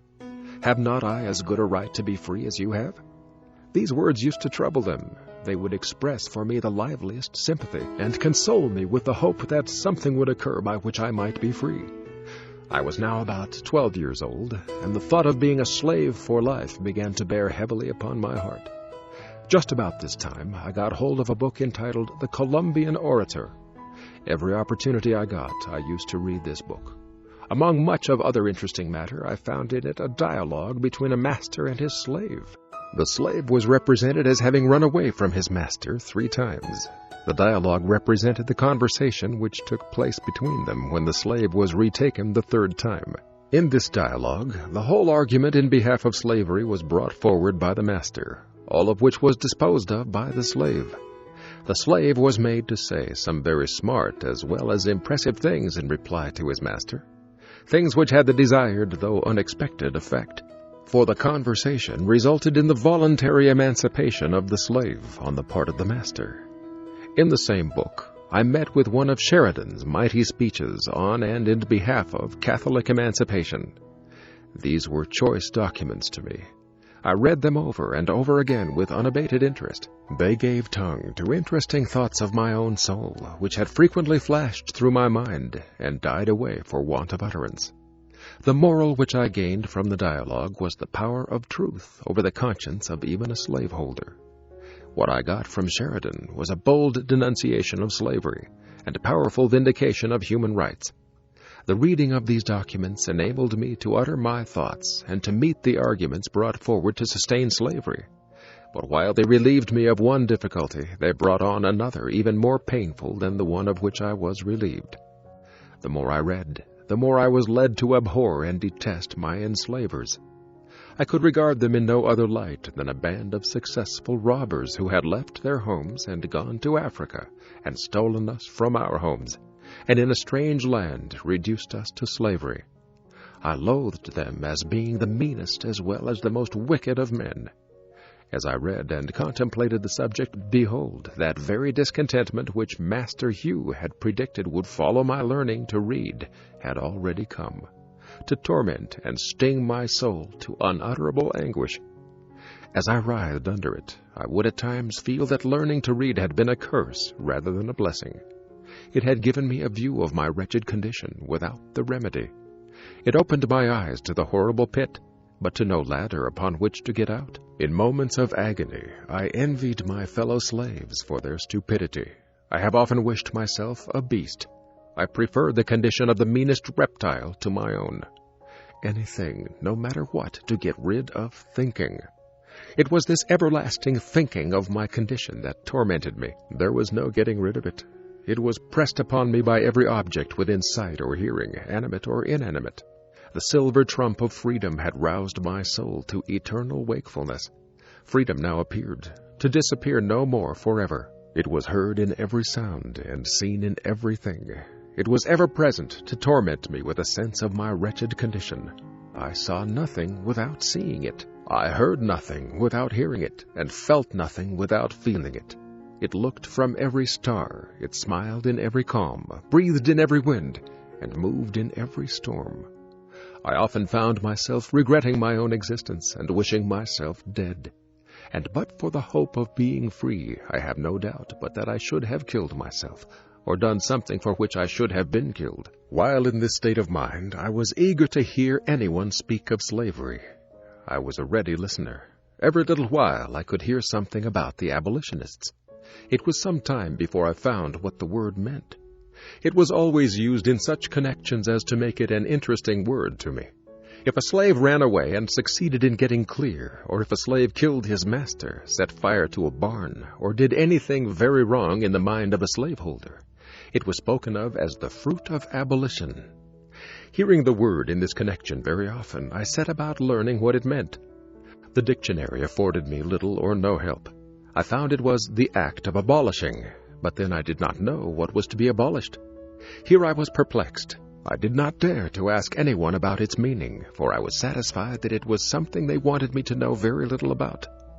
After a patient waiting, I got one of our city papers containing an account of the number of petitions from the North praying for the abolition of slavery in the District of Columbia and of the slave trade between the states. From this time, I understood the words abolition and abolitionist, and always drew near when that word was spoken, expecting to hear something of importance to myself and fellow slaves. The light broke in upon me by degrees. I went one day down on the wharf of Mr. Waters, and seeing 2 Irishmen unloading a scow of stone, I went unasked and helped them. When we had finished, one of them came to me and asked me if I were a slave. I told him I was. He asked, "Are ye a slave for life?" I told him that I was. The good Irishman seemed to be deeply affected by the statement. He said to the other that it was a pity so fine a little fellow as myself should be a slave for life. He said it was a shame to hold me. They both advised me to run away to the North, that I should find friends there, and that I should be free. I pretended not to be interested in what they said, and treated them as if I did not understand them, for I feared they might be treacherous. White men have been known to encourage slaves to escape, and then, to get the reward, catch them and return them to their masters. I was afraid that these seemingly good men might use me so, but I nevertheless remembered their advice, and from that time I resolved to run away. I looked forward to a time at which it would be safe for me to escape. I was too young to think of doing so immediately. Besides, I wished to learn how to write, as I might have occasion to write my own pass. I consoled myself with the hope that I should one day find a good chance. Meanwhile, I would learn to write. The idea as to how I might learn to write was suggested to me by being in Durgin and Bailey's shipyard, and frequently seeing the ship carpenters, after hewing and getting a piece of timber ready for use, write on the timber the name of that part of the ship for which it was intended. When a piece of timber was intended for the larboard side, it would be marked thus, L. When a piece was for the starboard side, it would be marked thus, S. A piece for the larboard side forward would be marked thus, LF. When a piece was for starboard side forward, it would be marked thus, SF. For larboard aft, it would be marked thus, LA. For starboard aft, it would be marked thus, SA. I soon learned the names of these letters, and for what they were intended when placed upon a piece of timber in the shipyard. I immediately commenced copying them, and in a short time was able to make the 4 letters named. After that, when I met with any boy who I knew could write, I would tell him I could write as well as he. The next word would be, "I don't believe you. Let me see you try it." I would then make the letters which I had been so fortunate as to learn, and ask him to beat that. In this way I got a good many lessons in writing, which it is quite possible I should never have gotten in any other way. During this time my copybook was the board fence, brick wall, and pavement. My pen and ink was a lump of chalk. With these I learned mainly how to write. I then commenced and continued copying the italics in Webster's spelling book until I could make them all without looking on the book. By this time my little Master Thomas had gone to school and learned how to write, and had written over a number of copybooks. These had been brought home and shown to some of our near neighbors, and then laid aside. My mistress used to go to class meeting at the Wilk Street Meeting House every Monday afternoon, and leave me to take care of the house. When left thus, I used to spend the time in writing in the spaces left in Master Thomas's copybook, copying what he had written. I continued to do this until I could write a hand very similar to that of Master Thomas. Thus, after a long, tedious effort for years, I finally succeeded in learning how to write. Chapter 8. In a very short time after I went to live at Baltimore, my old master's youngest son, Richard, died. And in about 3 years and 6 months after his death, my old master, Captain Anthony, died, leaving only his son, Andrew, and daughter, Lucretia, to share his estate. He died while on a visit to see his daughter at Hillsborough. Cut off thus unexpectedly, he left no will as to the disposal of his property. It was therefore necessary to have a valuation of the property, that it might be equally divided between Mrs. Lucretia and Master Andrew. I was immediately sent for, to be valued with the other property. Here again my feelings rose up in detestation of slavery. I had now a new conception of my degraded condition. Prior to this I had become, if not insensible to my lot, at least partly so. I left Baltimore with a young heart overborne with sadness and a soul full of apprehension. I took passage with Captain Rowe in the schooner Wildcat, and after a sail of about 24 hours I found myself near the place of my birth. I had now been absent from it almost, if not quite, 5 years. I, however, remembered the place very well. I was only about 5 years old when I left it to go and live with my old master on Colonel Lloyd's plantation, so that I was now between 10 and 11 years old. We were all ranked together at the valuation. Men and women, old and young, married and single, were ranked with horses, sheep, and swine. There were horses and men, cattle and women, pigs and children, all holding the same rank in the scale of being, and were all subjected to the same narrow examination. Silvery-headed age and sprightly youth, maids and matrons, had to undergo the same indelicate inspection. At this moment I saw more clearly than ever the brutalizing effects of slavery upon both slave and slaveholder. After the valuation, then came the division. I have no language to express the high excitement and deep anxiety which were felt among us poor slaves during this time. Our fate for life was now to be decided. We had no more voice in that decision than the brutes among whom we were ranked. A single word from the white men was enough, against all our wishes, prayers, and entreaties, to sunder forever the dearest friends, dearest kindred, and strongest ties known to human beings. In addition to the pain of separation, there was the horrid dread of falling into the hands of Master Andrew. He was known to us all as being a most cruel wretch, a common drunkard who had, by his reckless mismanagement and profligate dissipation, already wasted a large portion of his father's property. We all felt that we might as well be sold at once to the Georgia traders as to pass into his hands, for we knew that that would be our inevitable condition, a condition held by us all in the utmost horror and dread. I suffered more anxiety than most of my fellow slaves. I had known what it was to be kindly treated. They had known nothing of the kind. They had seen little or nothing of the world. They were in very deed men and women of sorrow and acquainted with grief. Their backs had been made familiar with the bloody lash, so that they had become callous. Mine was yet tender, for while at Baltimore I got few whippings, and few slaves could boast of a kinder master and mistress than myself.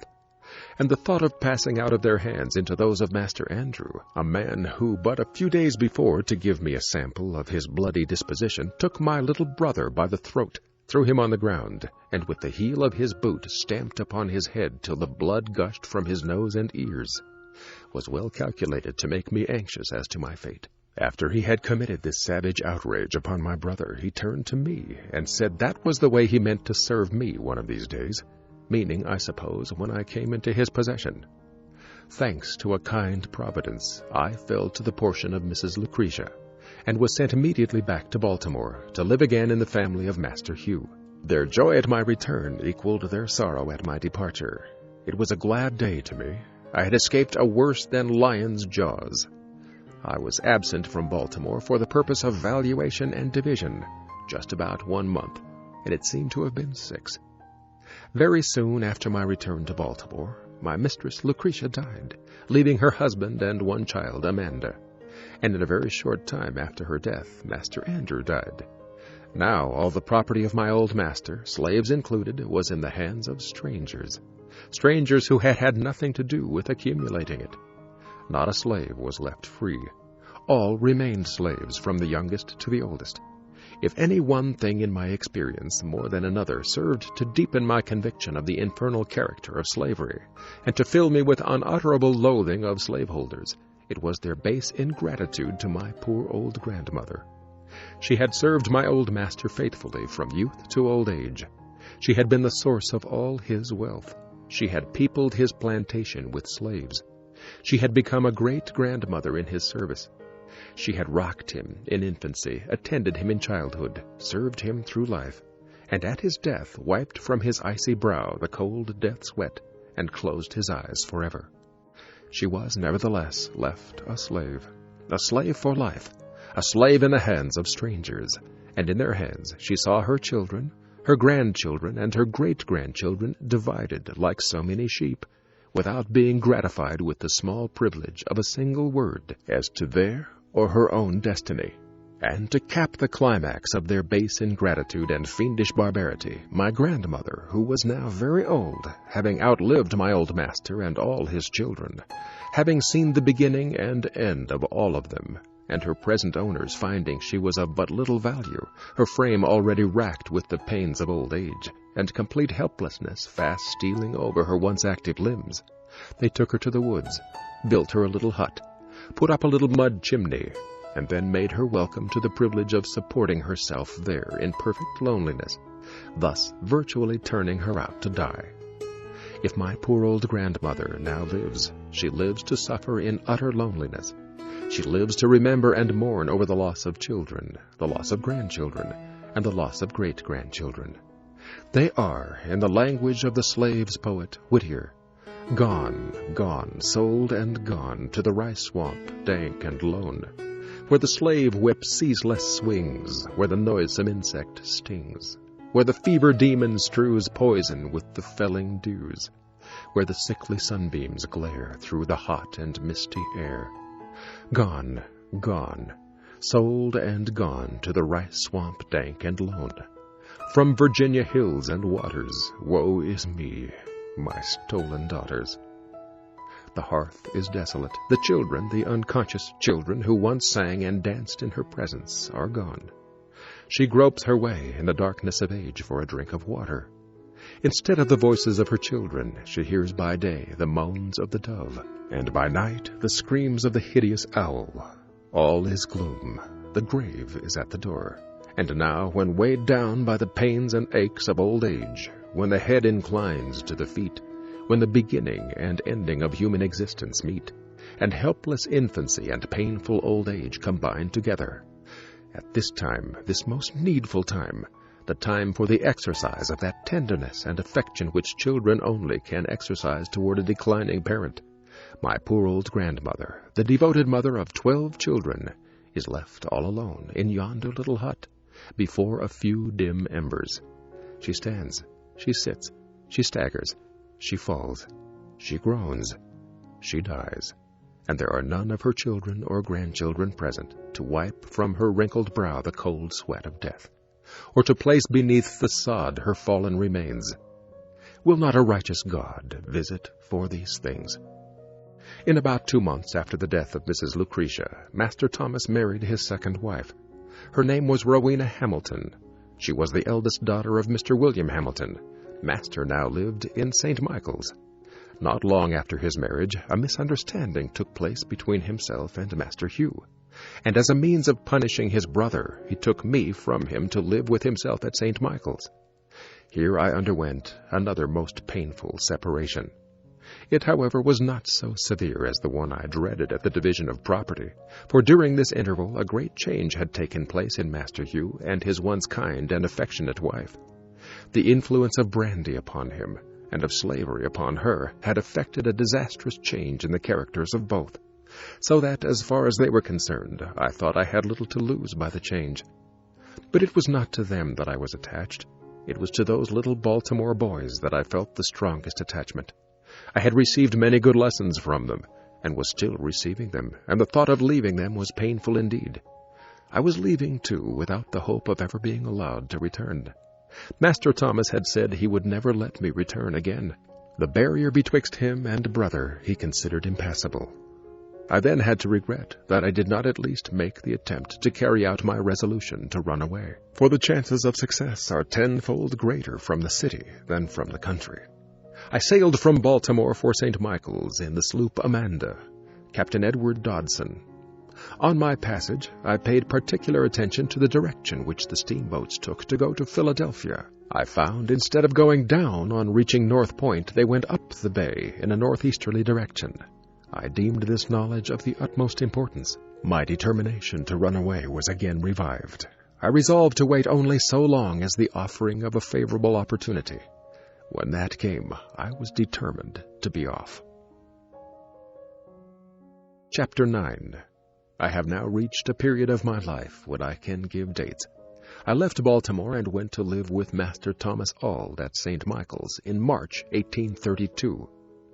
It was now more than 7 years since I lived with him in the family of my old master on Colonel Lloyd's plantation. We, of course, were now almost entire strangers to each other. He was to me a new master, and I to him a new slave. I was ignorant of his temper and disposition. He was equally so of mine. A very short time, however, brought us into full acquaintance with each other. I was made acquainted with his wife, not less than with himself. They were well matched, being equally mean and cruel. I was now, for the first time during a space of more than 7 years, made to feel the painful gnawings of hunger, a something which I had not experienced before since I left Colonel Lloyd's plantation. It went hard enough with me then, when I look back to no period at which I had enjoyed a sufficiency. It was tenfold harder after living in Master Hugh's family, where I had always had enough to eat, and of that which was good. I have said Master Thomas was a mean man. He was so. Not to give a slave enough to eat is regarded as the most aggravated development of meanness even among slaveholders. The rule is, no matter how coarse the food, only let there be enough of it. This is the theory, and in the part of Maryland from which I came, it is the general practice, though there are many exceptions. Master Thomas gave us enough of neither coarse nor fine food. There were 4 slaves of us in the kitchen, my sister Eliza, my aunt Priscilla, Henny, and myself, and we were allowed less than 1/2 bushel of cornmeal per week, and very little else, either in the shape of meat or vegetables. It was not enough for us to subsist upon. We were therefore reduced to the wretched necessity of living at the expense of our neighbors. This we did by begging and stealing, whichever came handy in time of need, the one being considered as legitimate as the other. A great many times have we poor creatures been nearly perishing with hunger, when food in abundance lay mouldering in the safe and smokehouse, and our pious mistress was aware of the fact. And yet that mistress and her husband would kneel every morning and pray that God would bless them in basket and store. Bad as all slaveholders are, we seldom meet one destitute of every element of character commanding respect. My master was one of this rare sort. I do not know of one single noble act ever performed by him. The leading trait in his character was meanness, and if there were any other element in his nature, it was made subject to this. He was mean, and, like most other mean men, he lacked the ability to conceal his meanness. Captain Auld was not born a slaveholder. He had been a poor man, master only of a bay craft. He came into possession of all his slaves by marriage, and of all men, adopted slaveholders are the worst. He was cruel, but cowardly. He commanded without firmness. In the enforcement of his rules, he was at times rigid and at times lax. At times he spoke to his slaves with the firmness of Napoleon and the fury of a demon. At other times he might well be mistaken for an inquirer who had lost his way. He did nothing of himself. He might have passed for a lion, but for his ears. In all things noble which he attempted, his own meanness shone most conspicuous. His airs, words, and actions were the airs, words, and actions of born slaveholders, and, being assumed, were awkward enough. He was not even a good imitator. He possessed all the disposition to deceive, but wanted the power. Having no resources within himself, he was compelled to be the copyist of many, and being such, he was forever the victim of inconsistency, and of consequence he was an object of contempt, and was held as such even by his slaves. The luxury of having slaves of his own to wait upon him was something new and unprepared for. He was a slaveholder without the ability to hold slaves. He found himself incapable of managing his slaves either by force, fear, or fraud. We seldom called him master. We generally called him Captain Auld, and were hardly disposed to title him at all. I doubt not that our conduct had much to do with making him appear awkward, and of consequence fretful. Our want of reverence for him must have perplexed him greatly. He wished to have us all call him master, but lacked the firmness necessary to command us to do so. His wife used to insist upon our calling him so, but to no purpose. In August 1832, my master attended a Methodist camp meeting held in the Bayside, Talbot County, and there experienced religion.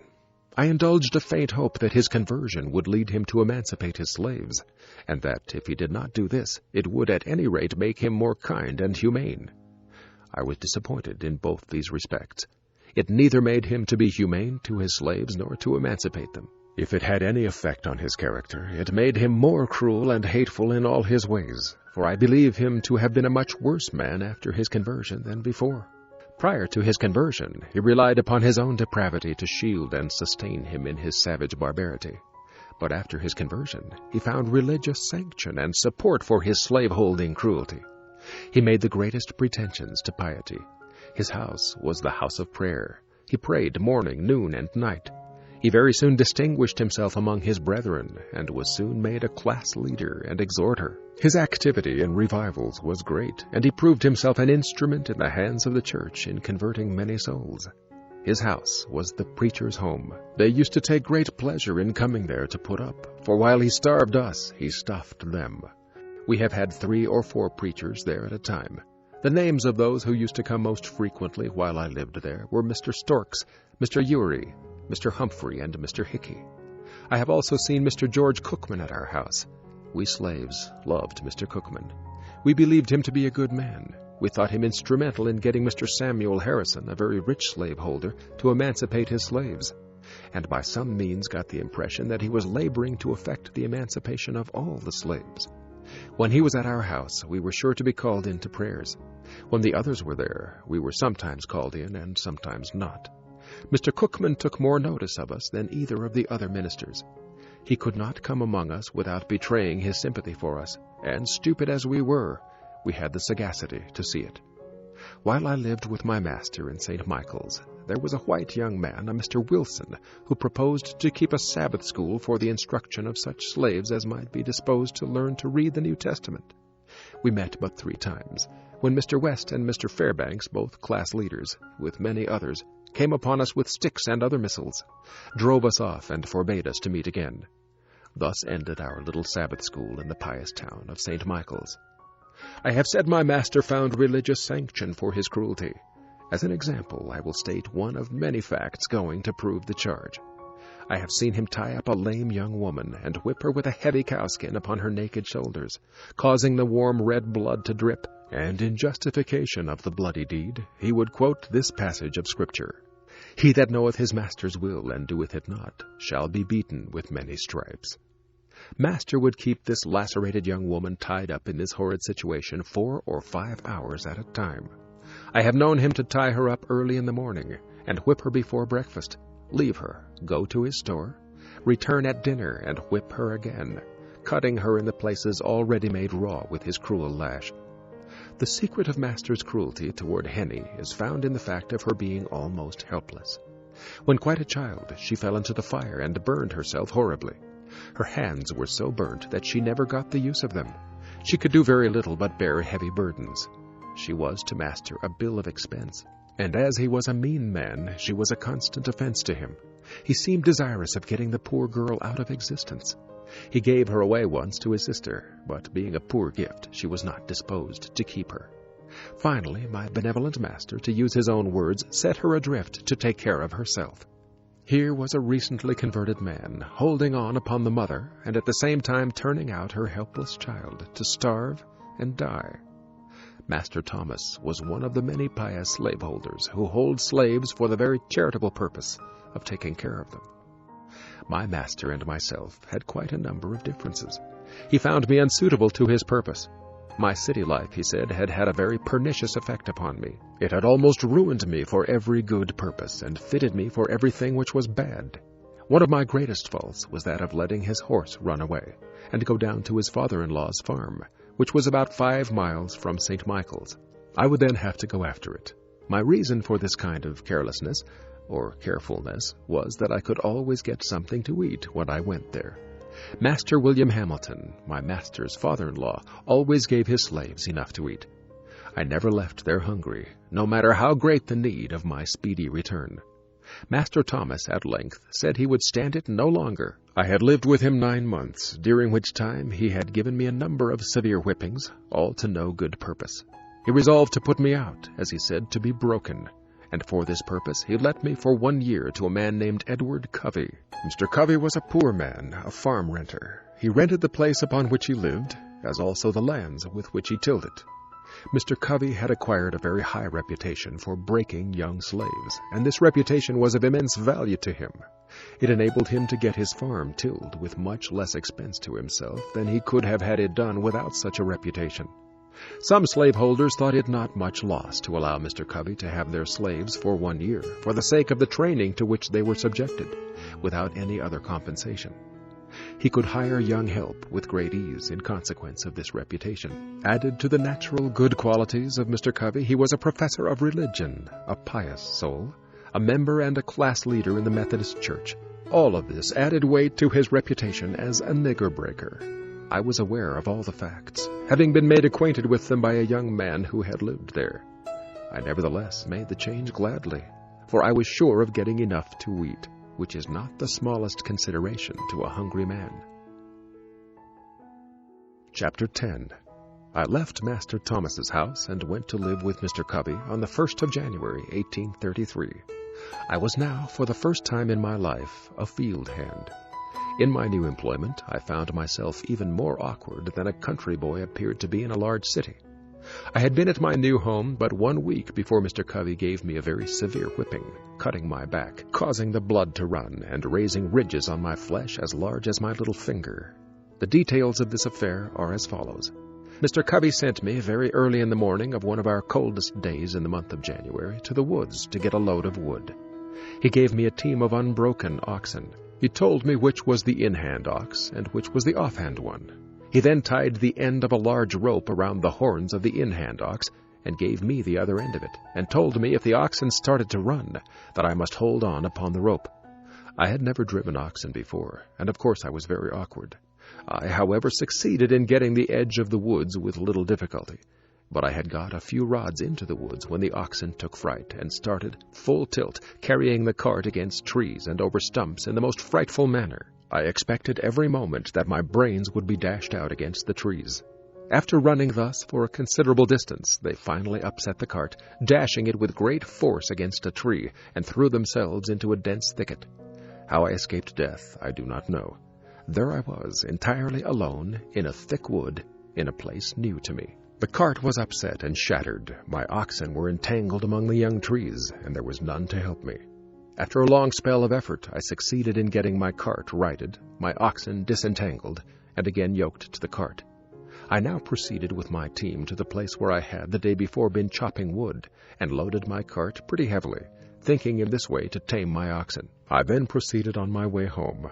I had now consumed 1/2 of the day. I got out of the woods safely, and now felt out of danger. I stopped my oxen to open the woods gate, and just as I did so, before I could get hold of my ox rope, the oxen again started, rushed through the gate, catching it between the wheel and the body of the cart, tearing it to pieces, and coming within a few inches of crushing me against the gate post. Thus, twice in one short day, I escaped death by the merest chance. On my return, I told Mr. Covey what had happened and how it happened. He ordered me to return to the woods again immediately. I did so, and he followed on after me. Just as I got into the woods, he came up and told me to stop my cart, and that he would teach me how to trifle away my time and break gates. He then went to a large gum tree, and with his axe cut 3 large switches, and after trimming them up neatly with his pocket-knife, he ordered me to take off my clothes. I made him no answer, but stood with my clothes on. He repeated his order. I still made him no answer, nor did I move to strip myself. Upon this he rushed at me with the fierceness of a tiger, tore off my clothes, and lashed me until he had worn out his switches, cutting me so savagely as to leave the marks visible for a long time. This whipping was the first of a number just like it, and for similar offenses. I lived with Mr. Covey 1 year. During the first 6 months of that year, scarce a week passed without his whipping me. I was seldom free from a sore back. My awkwardness was almost always his excuse for whipping me. We were worked fully up to the point of endurance. Long before day we were up, our horses fed, and by the first approach of day we were off to the field with our hoes and plowing teams. Mr. Covey gave us enough to eat, but scarce time to eat it. We were often less than 5 minutes taking our meals. We were often in the field from the first approach of day till its last lingering ray had left us, and at saving fodder time, midnight often caught us in the field binding blades. Covey would be out with us. The way he used to stand it was this. He would spend the most of his afternoons in bed. He would then come out fresh in the evening, ready to urge us on with his words, example, and frequently with the whip. Mr. Covey was one of the few slaveholders who could and did work with his hands. He was a hard-working man. He knew by himself just what a man or a boy could do. There was no deceiving him. His work went on in his absence almost as well as in his presence, and he had the faculty of making us feel that he was ever present with us. This he did by surprising us. He seldom approached the spot where we were at work openly, if he could do it secretly. He always aimed at taking us by surprise. Such was his cunning that we used to call him among ourselves the Snake. When we were at work in the cornfield, he would sometimes crawl on his hands and knees to avoid detection, and all at once he would rise nearly in our midst and scream out, "Ha ha! Come, come! Dash on! Dash on!" This being his mode of attack, it was never safe to stop a single minute. His comings were like a thief in the night. He appeared to us as being ever at hand. He was under every tree, behind every stump, in every bush, and at every window on the plantation. He would sometimes mount his horse as if bound to St. Michael's, a distance of 7 miles, and in half an hour afterwards you would see him coiled up in the corner of the wood fence, watching every motion of the slaves. He would, for this purpose, leave his horse tied up in the woods. Again, he would sometimes walk up to us and give us orders as though he was upon the point of starting on a long journey, turn his back upon us, and make as though he was going to the house to get ready. And before he would get halfway thither, he would turn short and crawl into a fence corner, or behind some tree, and there watch us till the going down of the sun. Mr. Covey's forte consisted in his power to deceive. His life was devoted to planning and perpetrating the grossest deceptions. Everything he possessed in the shape of learning or religion he made conform to his disposition to deceive. He seemed to think himself equal to deceiving the Almighty. He would make a short prayer in the morning and a long prayer at night, and, strange as it may seem, few men would at times appear more devotional than he. The exercises of his family devotions were always commenced with singing, and as he was a very poor singer himself, the duty of raising the hymn generally came upon me. He would read his hymn and nod at me to commence. I would at times do so, at others I would not. My non-compliance would almost always produce much confusion. To show himself independent of me, he would start and stagger through his hymn in the most discordant manner. In this state of mind, he prayed with more than ordinary spirit. Poor man! Such was his disposition and success at deceiving, I do verily believe that he sometimes deceived himself into the solemn belief that he was a sincere worshipper of the Most High God, and this, too, at a time when he may be said to have been guilty of compelling his woman-slave to commit the sin of adultery. The facts in the case are these. Mr. Covey was a poor man. He was just commencing in life. He was only able to buy one slave, and, shocking as is the fact, he bought her, as he said, for a breeder. This woman was named Caroline. Mr. Covey bought her from Mr. Thomas Lowe, about 6 miles from St. Michael's. She was a large, able-bodied woman, about 20 years old. She had already given birth to one child, which proved her to be just what he wanted. After buying her, he hired a married man of Mr. Samuel Harrison to live with him 1 year, and him he used to fasten up with her every night. The result was that at the end of the year the miserable woman gave birth to twins. At this result Mr. Covey seemed to be highly pleased, both with the man and the wretched woman. Such was his joy and that of his wife that nothing they could do for Caroline during her confinement was too good or too hard to be done. The children were regarded as being quite an addition to his wealth. If at any one time of my life more than another I was made to drink the bitterest dregs of slavery, That time was during the first 6 months of my stay with Mr. Covey. We were worked in all weathers. It was never too hot or too cold. It could never rain, blow, hail, or snow too hard for us to work in the field. Work, work, work was scarcely more the order of the day than of the night. The longest days were too short for him, and the shortest nights too long for him. I was somewhat unmanageable when I first went there, but a few months of this discipline tamed me. Mr. Covey succeeded in breaking me. I was broken in body, soul, and spirit. My natural elasticity was crushed. My intellect languished. The disposition to read departed. The cheerful spark that lingered about my eye died. The dark night of slavery closed in upon me, and behold a man transformed into a brute. Sunday was my only leisure time. I spent this in a sort of beast-like stupor between sleep and wake under some large tree. At times I would rise up. A flash of energetic freedom would dart through my soul, accompanied with a faint beam of hope that flickered for a moment and then vanished. I sank down again, mourning over my wretched condition. I was sometimes prompted to take my life, and that of Covey, but was prevented by a combination of hope and fear. My sufferings on this plantation seem now like a dream rather than a stern reality. Our house stood within a few rods of the Chesapeake Bay, whose broad bosom was ever white, with sails from every quarter of the habitable globe. Those beautiful vessels, robed in purest white, so delightful to the eye of free men, were to me so many shrouded ghosts, to terrify and torment me with thoughts of my wretched condition. I have often, in the deep stillness of a summer's Sabbath, stood all alone upon the lofty banks of that noble bay, and traced with saddened heart and tearful eye the countless number of sails moving off to the mighty ocean. The sight of these always affected me powerfully. My thoughts would compel utterance, and there, with no audience but the Almighty, I would pour out my soul's complaint in my rude way, with an apostrophe to the moving multitude of ships. You are loosed from your moorings and are free. I am fast in my chains and am a slave. You move merrily before the gentle gale, and I sadly before the bloody whip. You are freedom's swift-winged angels that fly round the world. I am confined in bands of iron. Oh, that I were free! Oh, that I were on one of your gallant decks, and under your protecting wing! Alas, betwixt me and you the turbid waters roll. Go on, go on! Oh, that I could also go! Could I but swim! If I could fly! Oh, why was I born a man, of whom to make a brute? The glad ship is gone, she hides in the dim distance. I am left in the hottest hell of unending slavery. Oh, God, save me! God, deliver me! Let me be free! Is there any God? Why am I a slave? I will run away. I will not stand it.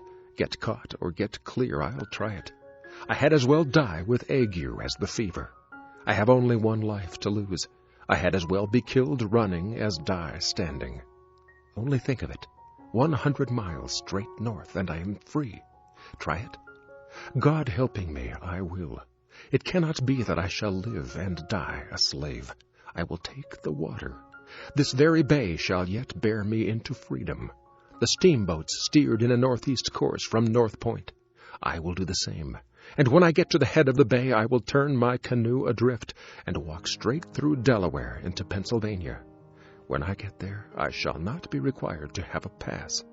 I can travel without being disturbed. Let but the first opportunity offer, and come what will, I am off. Meanwhile, I will try to bear up under the yoke. I am not the only slave in the world. Why should I fret? I can bear as much as any of them. Besides, I am but a boy, and all boys are bound to someone. It may be that my misery in slavery will only increase my happiness when I get free. There is a better day coming. Thus I used to think, and thus I used to speak to myself, goaded almost to madness at one moment, and at the next reconciling myself to my wretched lot. I have already intimated that my condition was much worse during the first 6 months of my stay at Mr. Covey's than in the last 6. The circumstances leading to the change in Mr. Covey's course toward me form an epoch in my humble history. You have seen how a man was made a slave. You shall see how a slave was made a man. On one of the hottest days of the month of August, 1833, Bill Smith, William Hughes, a slave named Eli, and myself were engaged in fanning wheat. Hughes was clearing the fanned wheat from before the fan. Eli was turning, Smith was feeding, and I was carrying wheat to the fan. The work was simple, requiring strength rather than intellect, yet to one entirely unused to such work, it came very hard. About 3 o'clock of that day, I broke down. My strength failed me. I was seized with a violent aching of the head, attended with extreme dizziness. I trembled in every limb. Finding what was coming, I nerved myself up, feeling it would never do to stop work. I stood as long as I could stagger to the hopper with grain. When I could stand no longer, I fell, and felt as if held down by an immense weight. The fan, of course, stopped. Every one had his own work to do, and no one could do the work of the other and have his own go on at the same time. Mr. Covey was at the house about 100 yards from the treading yard where we were fanning. On hearing the fan stop, he left immediately and came to the spot where we were. He hastily inquired what the matter was. Bill answered that I was sick, and there was no one to bring wheat to the fan. I had by this time crawled away under the side of the post and rail fence by which the yard was enclosed, hoping to find relief by getting out of the sun. He then asked where I was. He was told by one of the hands. He came to the spot, and after looking at me a while, asked me what was the matter. I told him as well as I could, for I scarce had strength to speak. He then gave me a savage kick in the side, and told me to get up. I tried to do so, but fell back in the attempt. He gave me another kick, and again told me to rise. I again tried, and succeeded in gaining my feet, but stooping to get the tub with which I was feeding the fan, I again staggered and fell. While down in this situation, Mr. Covey took up the hickory slat with which Hughes had been striking off the half-bushel measure, and with it gave me a heavy blow upon the head, making a large wound, and the blood ran freely. And with this again told me to get up. I made no effort to comply, having now made up my mind to let him do his worst. In a short time after receiving this blow, my head grew better. Mr. Covey had now left me to my fate. At this moment I resolved, for the first time, to go to my master, enter a complaint, and ask his protection. In order to do this, I must that afternoon walk 7 miles, and this, under the circumstances, was truly a severe undertaking. I was exceedingly feeble, made so as much by the kicks and blows which I received as by the severe fit of sickness to which I had been subjected. I, however, watched my chance, while Covey was looking in an opposite direction, and started for St. Michael's. I succeeded in getting a considerable distance on my way to the woods, when Covey discovered me, and called after me to come back, threatening what he would do if I did not come. I disregarded both his calls and his threats, and made my way to the woods as fast as my feeble state would allow. And thinking I might be overhauled by him if I kept the road, I walked through the woods, keeping far enough from the road to avoid detection, and near enough to prevent losing my way. I had not gone far before my little strength again failed me. I could go no farther. I fell down and lay for a considerable time. The blood was yet oozing from the wound on my head. For a time I thought I should bleed to death, and think now that I should have done so, but the blood so matted in my hair as to stop the wound. After lying there about 3/4 of an hour, I nerved myself up again and started on my way, through bogs and briars, barefooted and bareheaded, tearing my feet sometimes at nearly every step. And after a journey of about 7 miles, occupying some 5 hours to perform it, I arrived at Master's store. I then presented an appearance enough to affect any but a heart of iron. From the crown of my head to my feet I was covered with blood. My hair was all clotted with dust and blood. My shirt was stiff with blood.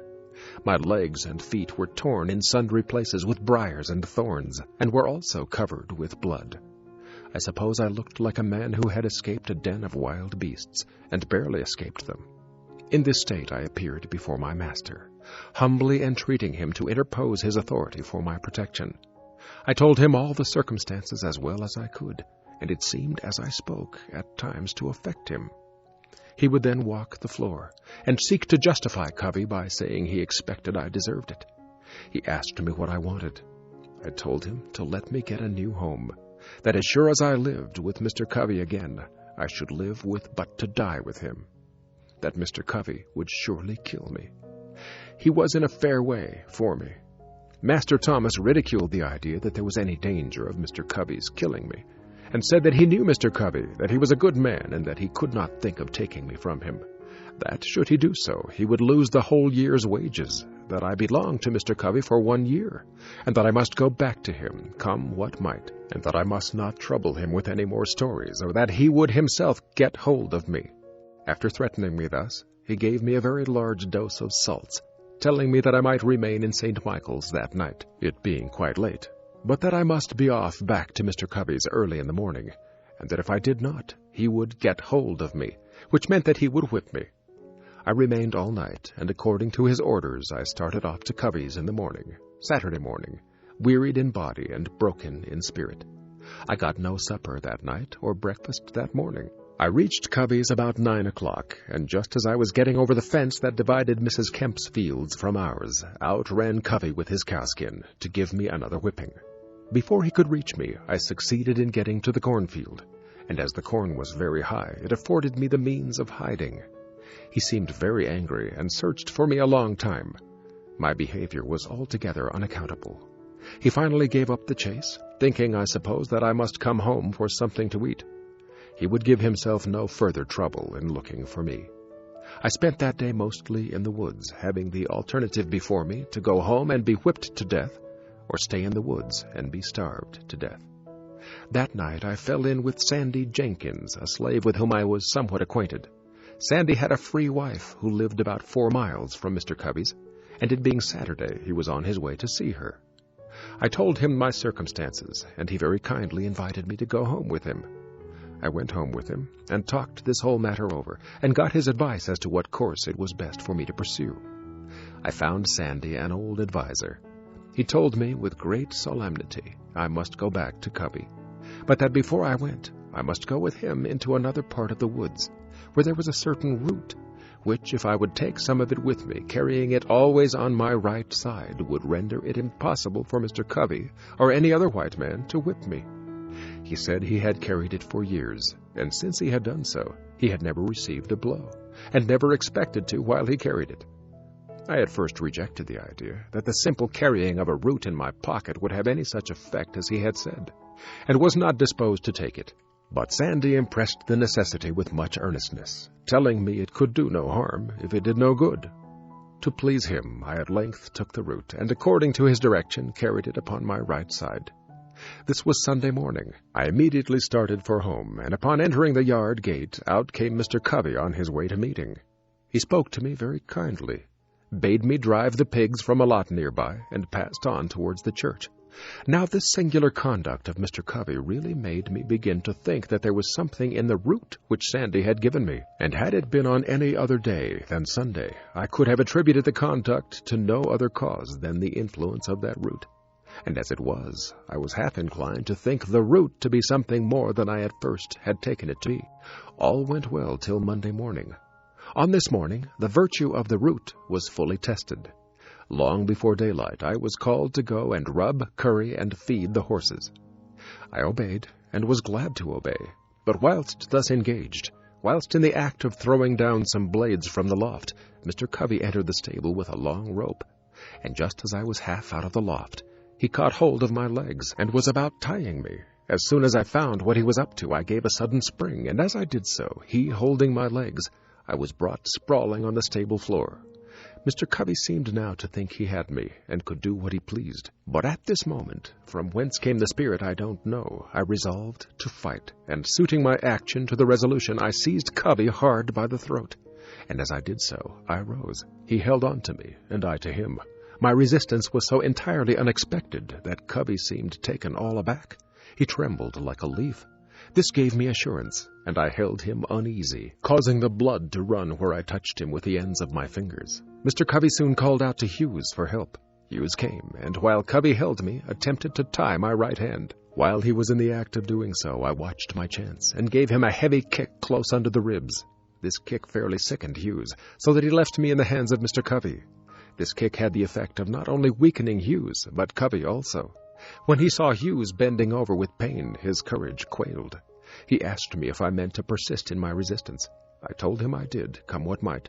that he had used me like a brute for 6 months, and that I was determined to be used so no longer.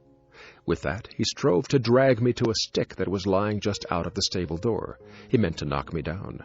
But just as he was leaning over to get the stick, I seized him with both hands by his collar and brought him by a sudden snatch to the ground. By this time, Bill came. Covey called upon him for assistance. Bill wanted to know what he could do. Covey said, "Take hold of him, take hold of him." Bill said his master hired him out to work and not to help to whip me. So he left Covey and myself to fight our own battle out. We were at it for nearly 2 hours. Covey at length let me go, puffing and blowing at a great rate, saying that if I had not resisted, he would not have whipped me half so much. The truth was that he had not whipped me at all. I considered him as getting entirely the worst end of the bargain, for he had drawn no blood from me, but I had from him. The whole 6 months afterward that I spent with Mr. Covey, he never laid the weight of his finger upon me in anger. He would occasionally say he didn't want to get hold of me again. No, thought I, you need not, for you will come off worse than you did before. This battle with Mr. Covey was the turning point in my career as a slave. It rekindled the few expiring embers of freedom and revived within me a sense of my own manhood. It recalled the departed self-confidence and inspired me again with a determination to be free. The gratification afforded by the triumph was a full compensation for whatever else might follow, even death itself.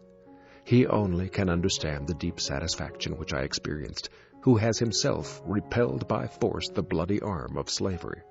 I felt as I never felt before. It was a glorious resurrection from the tomb of slavery to the heaven of freedom. My long-crushed spirit rose. Cowardice departed, bold defiance took its place, and I now resolved that however long I might remain a slave in form, the day had passed forever when I could be a slave in fact. I did not hesitate to let it be known of me that the white man who expected to succeed in whipping must also succeed in killing me. From this time, I was never again what might be called fairly whipped, though I remained a slave for 4 years afterwards. I had several fights, but was never whipped. It was for a long time a matter of surprise to me why Mr. Covey did not immediately have me taken by the constable to the whipping post, and there regularly whipped for the crime of raising my hand against a white man in defense of myself. And the only explanation I can now think of does not entirely satisfy me. But such as it is, I will give it. Mr. Covey enjoyed the most unbounded reputation for being a first-rate overseer and Negro breaker. It was of considerable importance to him. That reputation was at stake, and had he sent me, a boy about 16 years old, to the public whipping post, his reputation would have been lost. So, to save his reputation, he suffered me to go unpunished. My term of actual service to Mr. Edward Covey ended on Christmas Day, 1833. The days between Christmas and New Year's Day are allowed as holidays, and accordingly we were not required to perform any labor, more than to feed and take care of the stock. This time we regarded as our own, by the grace of our masters, and we therefore used or abused it nearly as we pleased. Those of us who had families at a distance were generally allowed to spend the whole 6 days in their society. This time, however, was spent in various ways. The staid, sober, thinking, and industrious ones of our number would employ themselves in making corn brooms, mats, horse collars, and baskets, and another class of us would spend the time in hunting opossums, hares, and coons. But by far the larger part engaged in such sports and merriments as playing ball, wrestling, running foot races, fiddling, dancing, and drinking whiskey. And this latter mode of spending the time was by far the most agreeable to the feelings of our masters. A slave who would work during the holidays was considered by our masters as scarcely deserving them. He was regarded as one who rejected the favor of his master. It was deemed a disgrace not to get drunk at Christmas, and he was regarded as lazy indeed who had not provided himself with the necessary means during the year to get whiskey enough to last him through Christmas.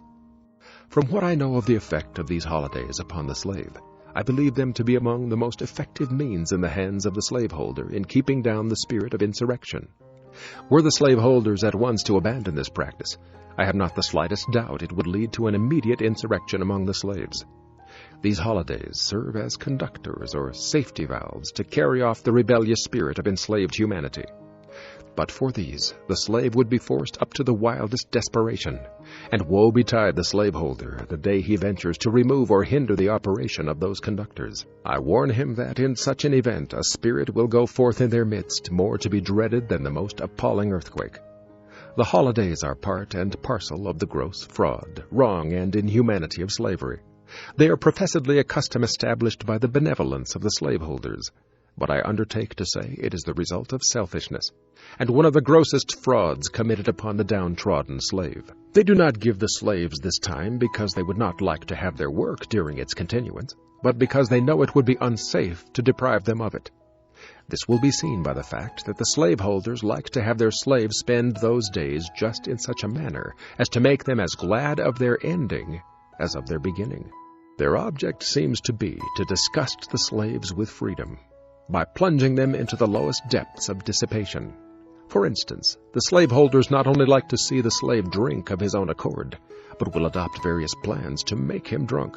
One plan is to make bets on their slaves as to who can drink the most whiskey without getting drunk, and in this way they succeed in getting whole multitudes to drink to excess.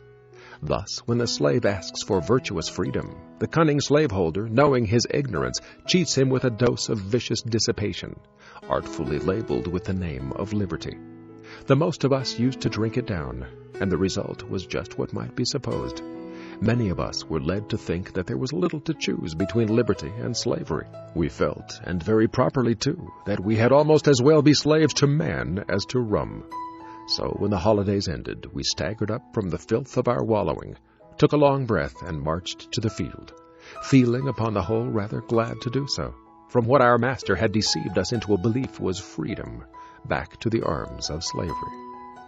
I have said that this mode of treatment is a part of the whole system of fraud and inhumanity of slavery. It is so. The mode here adopted to disgust the slave with freedom by allowing him to see only the abuse of it is carried out in other things. For instance, a slave loves molasses. He steals some. His master, in many cases, goes off to town and buys a large quantity. He returns, takes his whip, and commands the slave to eat the molasses until the poor fellow is made sick at the very mention of it. This same method is sometimes adopted to make the slaves refrain from asking for more food than their regular allowance. A slave runs through his allowance and applies for more. His master is enraged at him, but not willing to send him off without food, gives him more than is necessary, and compels him to eat it within a given time.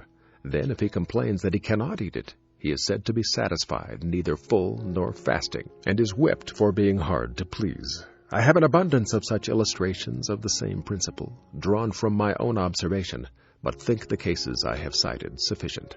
The practice is a very common one.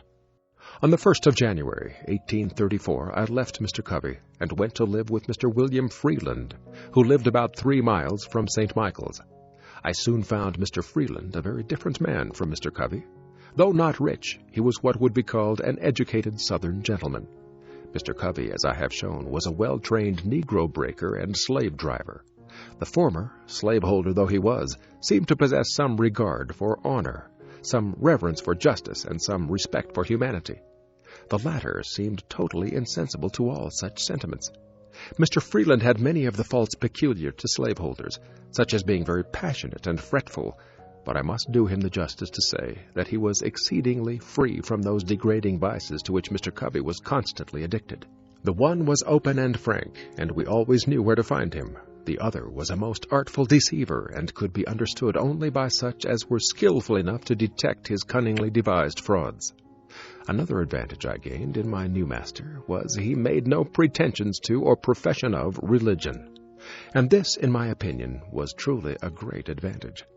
I assert most unhesitatingly that the religion of the South is a mere covering for the most horrid crimes, a justifier of the most appalling barbarity, a sanctifier of the most hateful frauds, and a dark shelter under which the darkest, foulest, grossest, and most infernal deeds of slaveholders find the strongest protection. Were I to be again reduced to the chains of slavery, next to that enslavement I should regard being the slave of a religious master the greatest calamity that could befall me. For of all slaveholders with whom I have ever met, religious slaveholders are the worst. I have ever found them the meanest and basest, the most cruel and cowardly of all others. It was my unhappy lot not only to belong to a religious slaveholder, but to live in a community of such religionists. Very near Mr. Freeland lived the Reverend Daniel Whedon, and in the same neighborhood lived the Reverend Rigby Hopkins. These were members and ministers in the Reformed Methodist Church. Mr. Whedon owned, among others, a woman slave whose name I have forgotten. This woman's back for weeks was kept literally raw, made so by the lash of this merciless, religious wretch. He used to hire hands. His maxim was, behave well or behave ill. It is the duty of a master occasionally to whip a slave, to remind him of his master's authority. Such was his theory, and such his practice. Mr. Hopkins was even worse than Mr. Whedon. His chief boast was his ability to manage slaves. The peculiar feature of his government was that of whipping slaves in advance of deserving it. He always managed to have one or more of his slaves to whip every Monday morning. He did this to alarm their fears and strike terror into those who escaped. His plan was to whip for the smallest offenses, to prevent the commission of large ones. Mr. Hopkins could always find some excuse for whipping a slave. It would astonish one unaccustomed to a slaveholding life to see with what wonderful ease a slaveholder can find things of which to make occasion to whip a slave. A mere look, word, or motion, a mistake, accident, or want of power, are all matters for which a slave may be whipped at any time. Does a slave look dissatisfied? It is said he has the devil in him, and it must be whipped out. Does he speak loudly when spoken to by his master? Then he is getting high-minded, and should be taken down a buttonhole lower. Does he forget to pull off his hat at the approach of a white person? Then he is wanting in reverence, and should be whipped for it. Does he ever venture to vindicate his conduct when censured for it? Then he is guilty of impudence, one of the greatest crimes of which a slave can be guilty. Does he ever venture to suggest a different mode of doing things from that pointed out by his master? He is indeed presumptuous and getting above himself, and nothing less than a flogging will do for him. Does he, while plowing, break a plow, or while hoeing, break a hoe?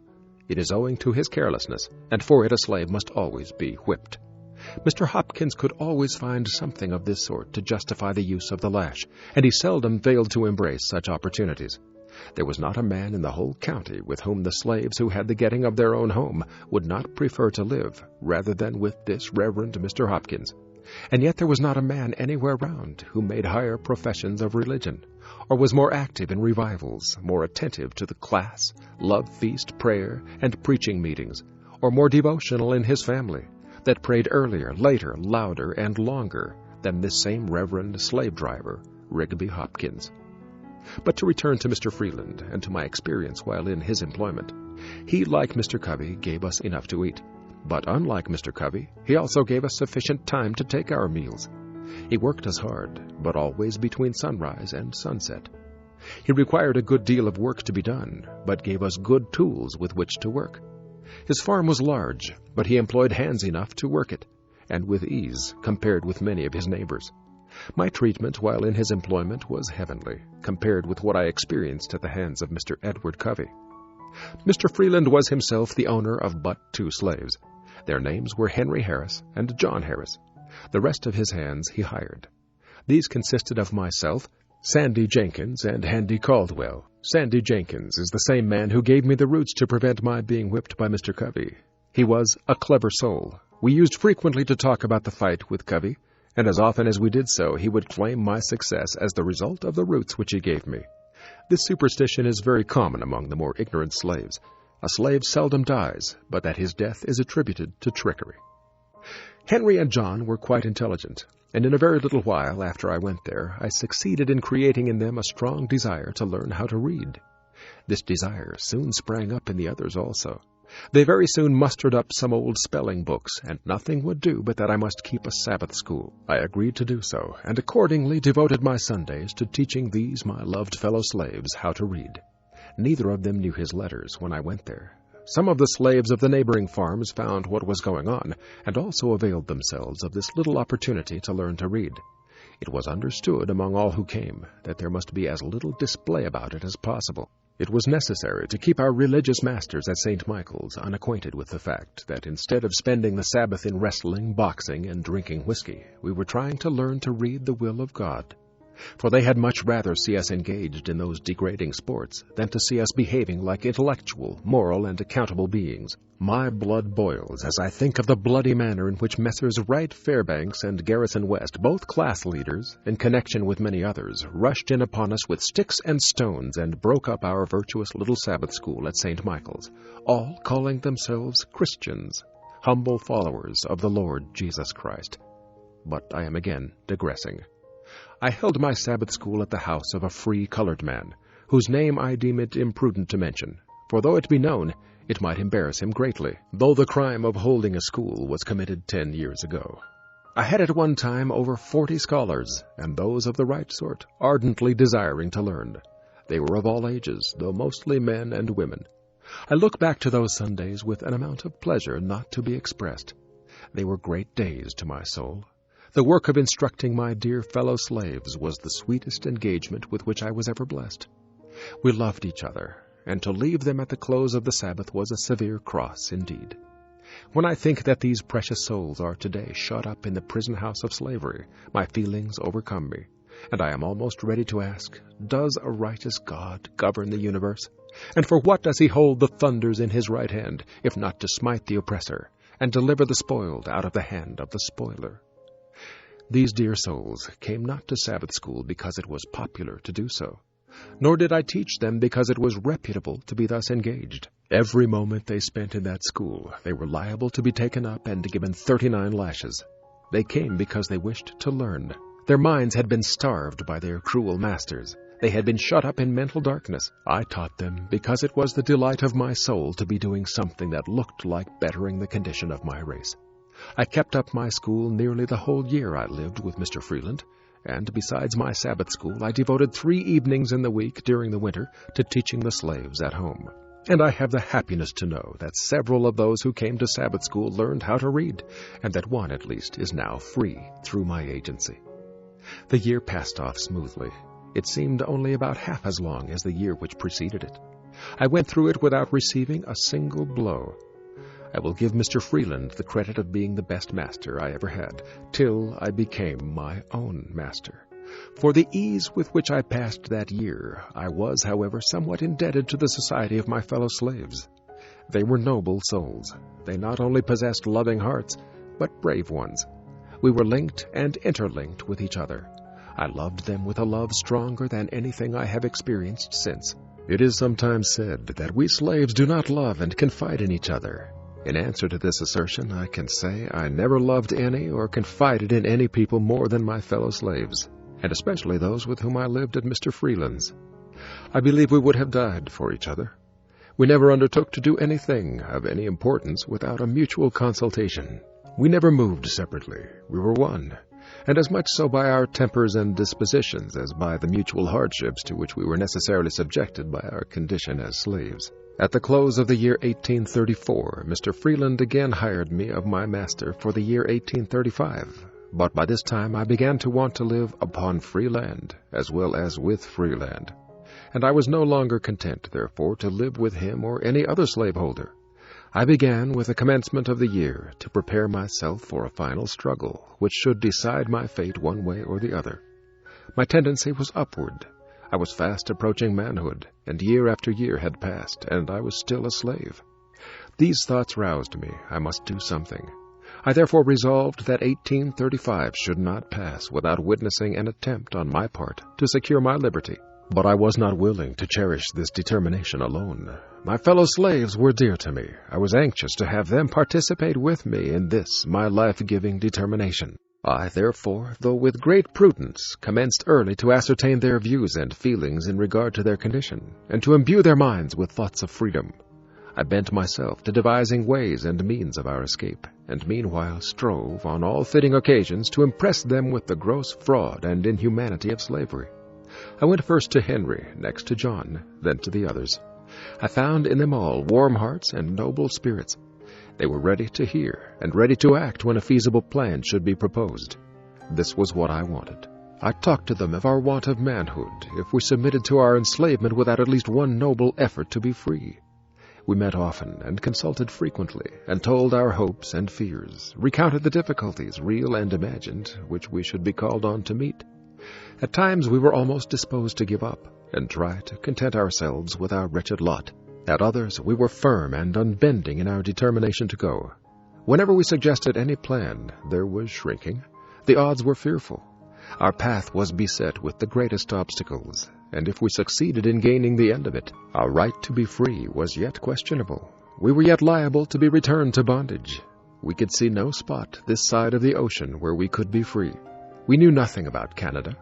Our knowledge of the North did not extend farther than New York, and to go there and be forever harassed with the frightful liability of being returned to slavery, with the certainty of being treated tenfold worse than before, the thought was truly a horrible one, and one which it was not easy to overcome.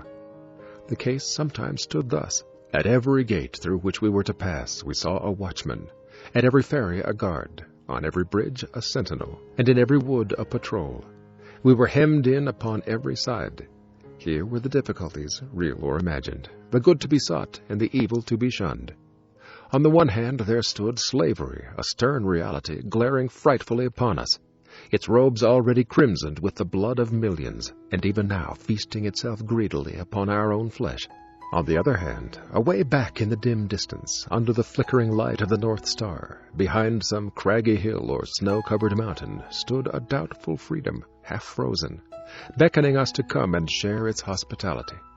This in itself was sometimes enough to stagger us, but when we permitted ourselves to survey the road, we were frequently appalled. Upon either side we saw grim death, assuming the most horrid shapes.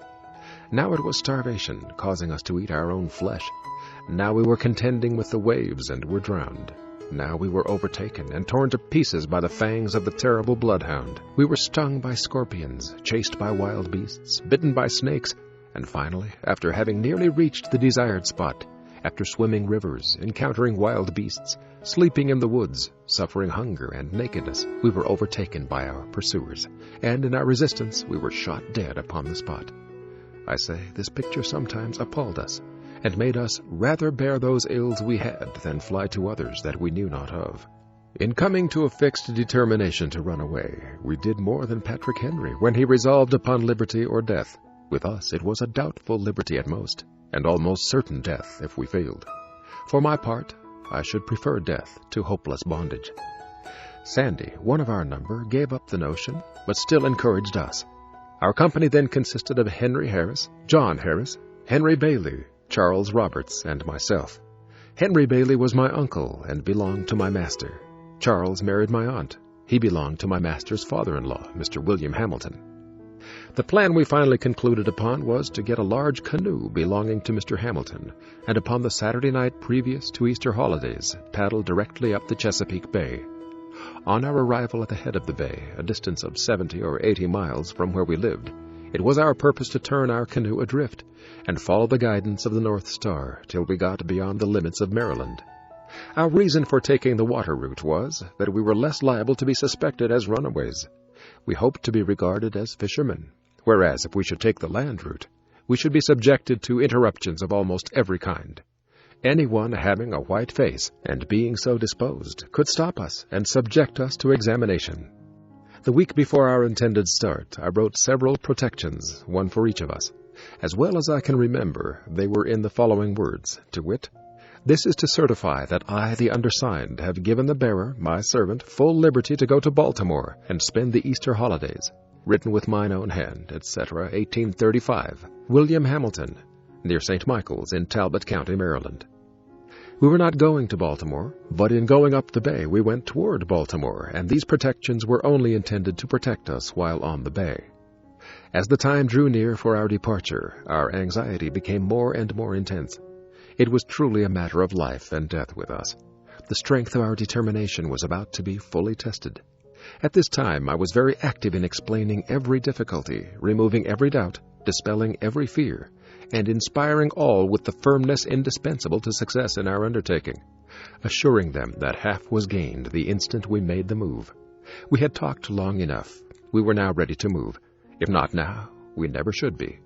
And if we did not intend to move now, we had as well fold our arms, sit down, and acknowledge ourselves fit only to be slaves. This none of us were prepared to acknowledge. Every man stood firm, and at our last meeting we pledged ourselves afresh, in the most solemn manner, that at the time appointed we would certainly start in pursuit of freedom. This was in the middle of the week, at the end of which we were to be off. We went, as usual, to our several fields of labor, but with bosoms highly agitated with thoughts of our truly hazardous undertaking. We tried to conceal our feelings as much as possible, and I think we succeeded very well. After a painful waiting, the Saturday morning, whose night was to witness our departure, came. I hailed it with joy, bring what sadness it might. Friday night was a sleepless one for me. I probably felt more anxious than the rest, because I was, by common consent, at the head of the whole affair. The responsibility of success or failure lay heavily upon me. The glory of the one and the confusion of the other were alike mine. The first 2 hours of that morning were such as I had never experienced before, and hope never to again. Early in the morning we went, as usual, to the field. We were spreading manure, and all at once, while thus engaged, I was overwhelmed with an indescribable feeling, in the fullness of which I turned to Sandy, who was nearby, and said, "We are betrayed." "Well," said he, "that thought has this moment struck me." We said no more. I was never more certain of anything. The horn was blown as usual, and we went up from the field to the house for breakfast. I went for the form, more than for want of anything to eat that morning. Just as I got to the house, and looking out at the lane gate, I saw 4 white men with 2 colored men. The white men were on horseback, and the colored ones were walking behind, as if tied. I watched them a few moments till they got up to our lane gate. Here they halted, and tied the colored men to the gate-post. I was not yet certain as to what the matter was. In a few moments in rode Mr. Hamilton, with a speed betokening great excitement. He came to the door and inquired if Master William was in. He was told he was at the barn. Mr. Hamilton, without dismounting, rode up to the barn with extraordinary speed. In a few moments he and Mr. Freeland returned to the house. By this time the 3 constables rode up and in great haste dismounted, tied their horses, and met Master William and Mr. Hamilton returning from the barn. And after talking a while, they all walked up to the kitchen door. There was no one in the kitchen but myself and John. Henry and Sandy were up at the barn. Mr. Freeland put his head in at the door and called me by name, saying there were some gentlemen at the door who wished to see me. I stepped to the door and inquired what they wanted. They at once seized me, and without giving me any satisfaction, tied me, lashing my hands closely together. I insisted upon knowing what the matter was. They at length said that they had learned I had been in a scrape, and that I was to be examined before my master, and if their information proved false, I should not be hurt. In a few moments they succeeded in tying John. They then turned to Henry, who had by this time returned, and commanded him to cross his hands. "I won't," said Henry in a firm voice, indicating his readiness to meet the consequences of his refusal. "Won't you?" said Tom Graham, the constable. "No, I won't," said Henry, in a still stronger tone. With this, 2 of the constables pulled out their shining pistols, and swore by their Creator that they would make him cross his hands or kill him. Each cocked his pistol, and with fingers on the trigger walked up to Henry, saying at the same time, if he did not cross his hands, they would blow his damned heart out. Shoot me, said Henry. "You can't kill me but once. Shoot and be damned. I won't be tied." This he said in a tone of loud defiance, and at the same time, with a motion as quick as lightning, he with one single stroke dashed the pistols from the hand of each constable. As he did this, all hands fell upon him, and after beating him some time, they finally overpowered him and got him tied. During the scuffle, I managed, I know not how, to get my pass out, and without being discovered, put it into the fire. We were all now tied, and just as we were to leave for Easton jail, Betsy Freeland, mother of William Freeland, came to the door with her hands full of biscuits, and divided them between Henry and John. She then delivered herself of a speech to the following effect. Addressing herself to me, she said, "You devil, you yellow devil, it was you that put it into the heads of Henry and John to run away. But for you, you long-legged mulatto devil, Henry nor John would never have thought of such a thing." I made no reply, and was immediately hurried off towards St. Michael's. Just a moment previous to the scuffle with Henry, Mr. Hamilton suggested the propriety of making a search for the protections which he had understood Frederick had written for himself and the rest. But just at the moment he was about carrying his proposal into effect, his aid was needed in helping to tie Henry, and the excitement attending the scuffle caused them either to forget or to deem it unsafe under the circumstances to search. So we were not yet convicted of the intention to run away. When we got about halfway to St. Michael's, while the constables having us in charge were looking ahead, Henry inquired of me what he should do with his pass. I told him to eat it with his biscuit and own nothing, and we passed the word around. Own nothing and own nothing, said we all. Our confidence in each other was unshaken. We were resolved to succeed or fail together after the calamity had befallen us as much as before. We were now prepared for anything. We were to be dragged that morning 15 miles behind horses, and then to be placed in the Easton jail. When we reached St. Michael's, we underwent a sort of examination. We all denied that we had ever intended to run away. We did this more to bring out the evidence against us than from any hope of getting clear of being sold. For, as I have said, we were ready for that. The fact was, we cared but little where we went, so we went together. Our greatest concern was about separation. We dreaded that more than anything this side of death. We found the evidence against us to be the testimony of one person. Our master would not tell who it was, but we came to a unanimous decision among ourselves as to who their informant was. We were sent off to the jail at Easton. When we got there, we were delivered up to the sheriff, Mr. Joseph Graham, and by him placed in jail. Henry, John, and myself were placed in one room together, Charles and Henry Bailey in another. Their object in separating us was to hinder concert. We had been in jail scarcely 20 minutes when a swarm of slave traders and agents for slave traders flocked into jail to look at us, and to ascertain if we were for sale. Such a set of beings I never saw before. I felt myself surrounded by so many fiends from perdition. A band of pirates never looked more like their father, the devil. They laughed and grinned over us, saying, "Ah, my boys, we have got you, haven't we?" And after taunting us in various ways, they one by one went into an examination of us, with intent to ascertain our value. They would impudently ask if we would not like to have them for our masters. We would make them no answer, and leave them to find out as best they could. Then they would curse and swear at us, telling us that they could take the devil out of us in a very little while, if we were only in their hands. While in jail, we found ourselves in much more comfortable quarters than we expected when we went there. We did not get much to eat, nor that which was very good. But we had a good clean room, from the windows of which we could see what was going on in the street, which was very much better than though we had been placed in one of the dark, damp cells. Upon the whole, we got along very well, so far as the jail and its keeper were concerned.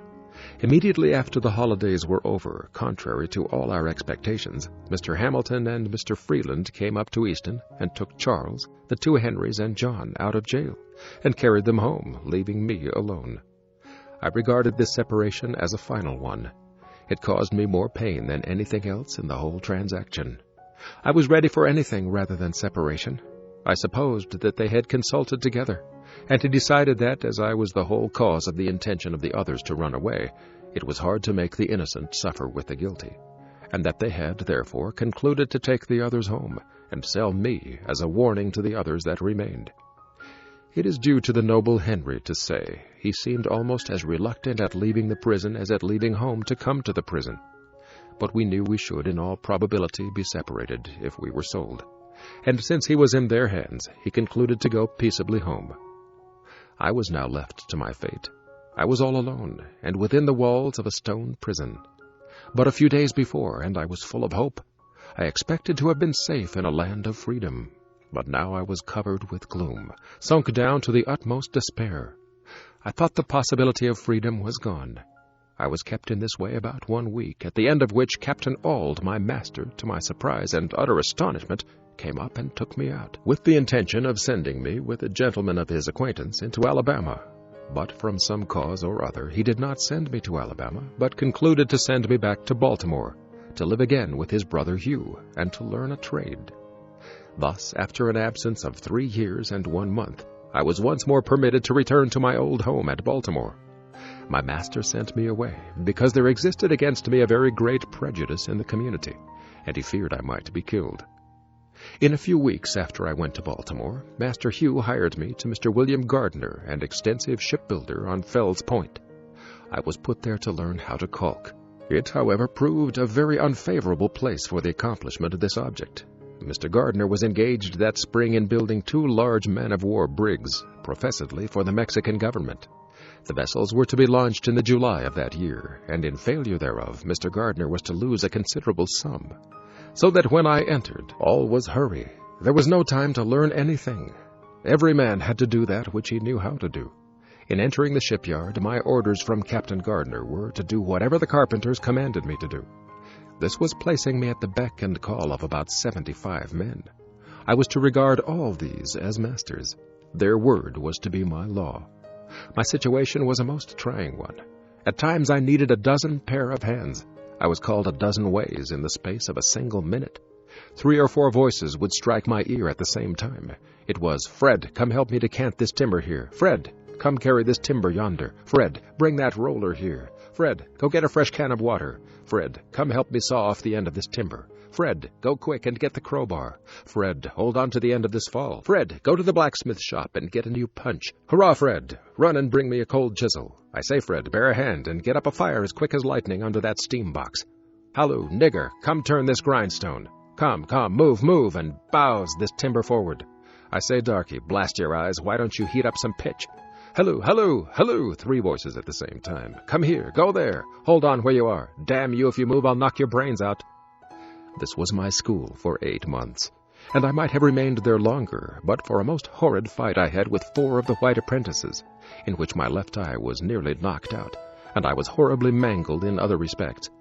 The facts in this case were these. Until a very little while after I went there, white and black ship carpenters worked side by side, and no one seemed to see any impropriety in it. All hands seemed to be very well satisfied. Many of the black carpenters were free men. Things seemed to be going on very well. All at once, the white carpenters knocked off, and said they would not work with free-colored workmen. Their reason for this, as alleged, was that if free-colored carpenters were encouraged, they would soon take the trade into their own hands, and poor white men would be thrown out of employment. They therefore felt called upon at once to put a stop to it, and taking advantage of Mr. Gardner's necessities, they broke off, swearing they would work no longer unless he would discharge his black carpenters. Now, though this did not extend to me in form, it did reach me in fact. My fellow apprentices very soon began to feel it degrading to them to work with me. They began to put on airs, and to talk about niggers taking the country, saying we all ought to be killed, and being encouraged by the journeymen, they commenced making my condition as hard as they could by hectoring me around, and sometimes striking me. I, of course, kept the vow I made after the fight with Mr. Covey, and struck back again, regardless of consequences. And while I kept them from combining, I succeeded very well, for I could whip the whole of them, taking them separately.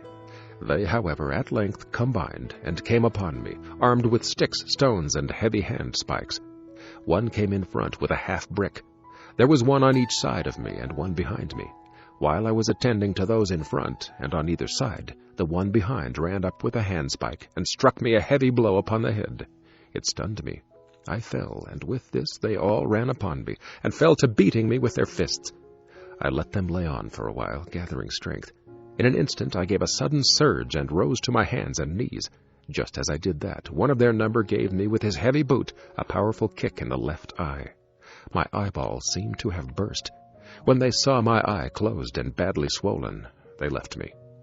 With this I seized the handspike, and for a time pursued them. But here the carpenters interfered, and I thought I might as well give it up. It was impossible to stand my hand against so many. All this took place in sight of not less than 50 white ship carpenters, and not one interposed a friendly word. But some cried, "Kill the damned nigger! Kill him! He struck a white person!" I found my only chance for life was in flight. I succeeded in getting away without an additional blow, and barely so, for to strike a white man is death by lynch law, and that was the law in Mr. Gardner's shipyard. Nor is there much of any other out of Mr. Gardner's shipyard. I went directly home and told the story of my wrongs to Master Hugh, and I am happy to say of him, irreligious as he was, his conduct was heavenly, compared with that of his brother Thomas under similar circumstances. He listened attentively to my narration of the circumstances leading to this savage outrage, and gave many proofs of his strong indignation at it. The heart of my once overkind mistress was again melted into pity. My puffed-out eye and blood-covered face moved her to tears. She took a chair by me, washed the blood from my face, and with a mother's tenderness bound up my head, covering the wounded eye with a lean piece of fresh beef. It was almost compensation for my suffering to witness once more a manifestation of kindness from this, my once affectionate old mistress. Master Hugh was very much enraged. He gave expression to his feelings by pouring out curses upon the heads of those who did the deed. As soon as I got a little the better of my bruises, he took me with him to Esquire Watson's on Bond Street to see what could be done about the matter. Mr. Watson inquired who saw the assault committed. Master Hugh told him it was done in Mr. Gardner's shipyard at midday, where there were a large company of men at work. As to that, he said, the deed was done, and there was no question as to who did it. His answer was he could do nothing in the case unless some white man would come forward and testify. He could issue no warrant on my word. If I had been killed in the presence of 1,000 colored people, their testimony combined would have been insufficient to have arrested one of the murderers. Master Hugh, for once, was compelled to say this state of things was too bad. Of course, it was impossible to get any white man to volunteer his testimony in my behalf and against the white young men. Even those who may have sympathized with me were not prepared to do this. It required a degree of courage unknown to them to do so. For just at that time, the slightest manifestation of humanity toward a colored person was denounced as abolitionism, and that name subjected its bearer to frightful liabilities. The watchwords of the bloody-minded in that region and in those days were, "Damn the abolitionists and damn the niggers." There was nothing done, and probably nothing would have been done if I had been killed. Such was, and such remains, the state of things in the Christian city of Baltimore. Master Hugh, finding he could get no redress, refused to let me go back again to Mr. Gardner. He kept me himself, and his wife dressed my wound till I was again restored to health. He then took me into the shipyard of which he was foreman, in the employment of Mr. Walter Price. There I was immediately set to caulking, and very soon I learned the art of using my mallet and irons.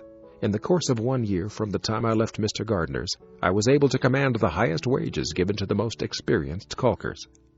I was now of some importance to my master. I was bringing him from $6 to $7 per week. I sometimes brought him $9 per week. My wages were $1.50 a day. After learning how to caulk, I made my own employment, made my own contracts, and collected the money which I earned. My pathway became much more smooth than before. My condition was now much more comfortable. When I could get no caulking to do, I did nothing. During these leisure times, those old notions about freedom would steal over me again. When in Mr. Gardner's employment, I was kept in such a perpetual whirl of excitement, I could think of nothing scarcely but my life. And in thinking of my life, I almost forgot my liberty. I have observed this in my experience of slavery, that whenever my condition was improved, instead of its increasing my contentment, it only increased my desire to be free, and set me to thinking of plans to gain my freedom. I have found that to make a contented slave, it is necessary to make a thoughtless one. It is necessary to darken his moral and mental vision, and, as far as possible, to annihilate the power of reason. He must be able to detect no inconsistencies in slavery. He must be made to feel that slavery is right, and he can be brought to that only when he ceases to be a man. I was now getting, as I have said, $1.50 per day. I contracted for it. I earned it. It was paid to me. It was rightfully my own. Yet upon each returning Saturday night, I was compelled to deliver every cent of that money to Master Hugh. And why? Not because he earned it, not because he had any hand in earning it, not because I owed it to him, nor because he possessed the slightest shadow of a right to it, but solely because he had the power to compel me to give it up. The right of the grim-visaged pirate upon the high seas is exactly the same. Chapter 11. I now come to that part of my life during which I planned and finally succeeded in making my escape from slavery. But before narrating any of the peculiar circumstances, I deem it proper to make known my intention not to state all the facts connected with the transaction. My reasons for pursuing this course may be understood from the following. First, were I to give a minute statement of all the facts, it is not only possible but quite probable that others would thereby be involved in the most embarrassing difficulties. Secondly, such a statement would most undoubtedly induce greater vigilance on the part of slaveholders than has existed heretofore among them, which would, of course, be the means of guarding a door whereby some dear brother bondman might escape his galling chains. I deeply regret the necessity that impels me to suppress anything of importance connected with my experience in slavery. It would afford me a great pleasure indeed, as well as materially add to the interest of my narrative, Were I at liberty to gratify a curiosity which I know exists in the minds of many by an accurate statement of all the facts pertaining to my most fortunate escape. But I must deprive myself of this pleasure, and the curious of the gratification which such a statement would afford. I would allow myself to suffer under the greatest imputations which evil-minded men might suggest, rather than exculpate myself, and therefore run the hazard of closing the slightest avenue by which a brother slave might clear himself of the chains and fetters of slavery.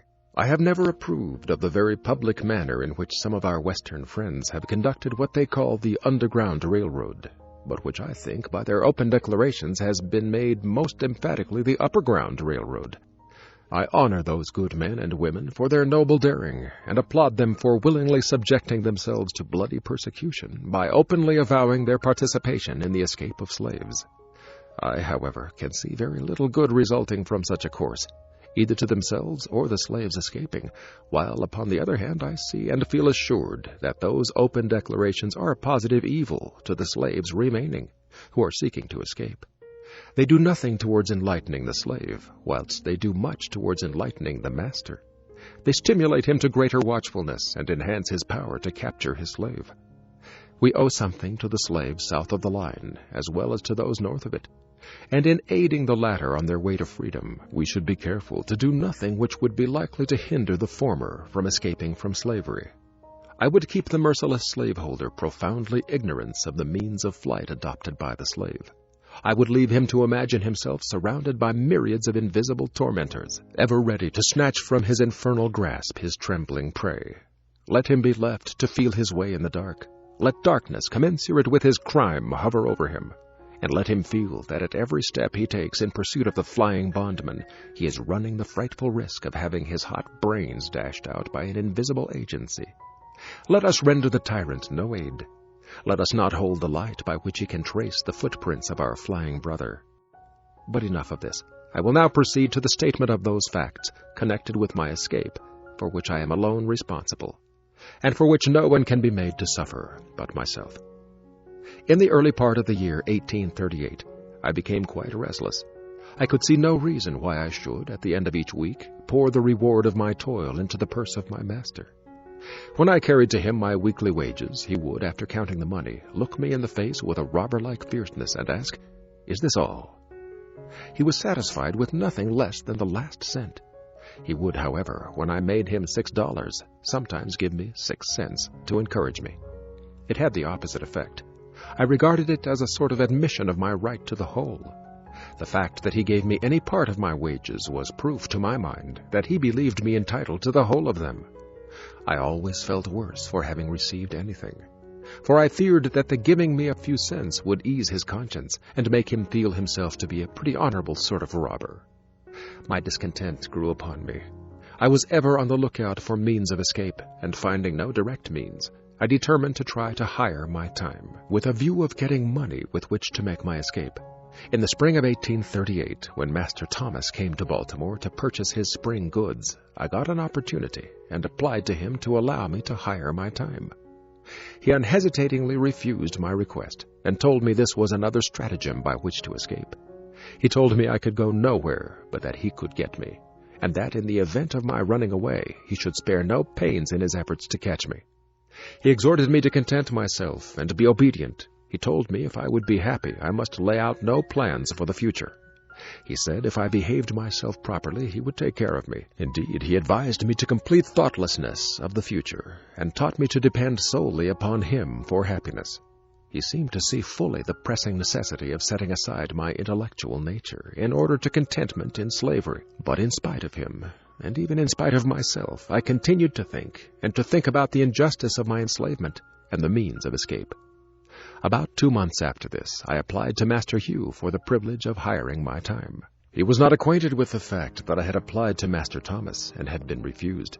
He, too, at first seemed disposed to refuse, but after some reflection, he granted me the privilege, and proposed the following terms. I was to be allowed all my time, make all contracts with those for whom I worked, and find my own employment, and in return for this liberty, I was to pay him $3 at the end of each week, find myself in caulking tools, and in board and clothing. My board was $2.50 per week. This, with the wear and tear of clothing and caulking tools, made my regular expenses about $6 per week. This amount I was compelled to make up, or relinquish the privilege of hiring my time. Rain or shine, work or no work, at the end of each week the money must be forthcoming, or I must give up my privilege. This arrangement, it will be perceived, was decidedly in my master's favor. It relieved him of all need of looking after me. His money was sure. He received all the benefits of slaveholding without its evils, while I endured all the evils of a slave and suffered all the care and anxiety of a free man. I found it a hard bargain, but hard as it was, I thought it better than the old mode of getting along. It was a step towards freedom to be allowed to bear the responsibilities of a free man, and I was determined to hold on upon it. I bent myself to the work of making money. I was ready to work at night as well as day, and by the most untiring perseverance and industry I made enough to meet my expenses and lay up a little money every week.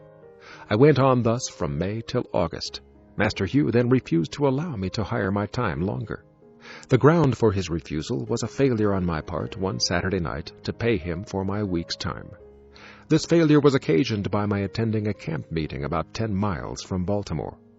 During the week, I had entered into an engagement with a number of young friends to start from Baltimore to the campground early Saturday evening, and being detained by my employer, I was unable to get down to Master Hugh's without disappointing the company. I knew that Master Hugh was in no special need of the money that night. I therefore decided to go to camp meeting, and upon my return pay him the $3. I stayed at the camp meeting one day longer than I intended when I left, but as soon as I returned I called upon him to pay him what he considered his due. I found him very angry. He could scarce restrain his wrath. He said he had a great mind to give me a severe whipping. He wished to know how I dared to go out of the city without asking his permission. I told him I hired my time, and while I paid him the price which he asked for it, I did not know that I was bound to ask him when and where I should go. This reply troubled him, and after reflecting a few moments, he turned to me and said I should hire my time no longer, that the next thing he should know of I would be running away. Upon the same plea, he told me to bring my tools and clothing home forthwith.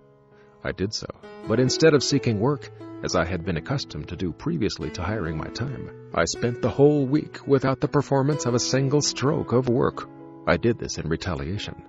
Saturday night he called upon me as usual for my week's wages. I told him I had no wages. I had done no work that week. Here we were upon the point of coming to blows. He raved and swore his determination to get hold of me. I did not allow myself a single word, but was resolved, if he laid the weight of his hand upon me, it should be blow for blow. He did not strike me, but told me that he would find me in constant employment in future. I thought the matter over during the next day, Sunday, and finally resolved upon the 3rd day of September as the day upon which I would make a second attempt to secure my freedom.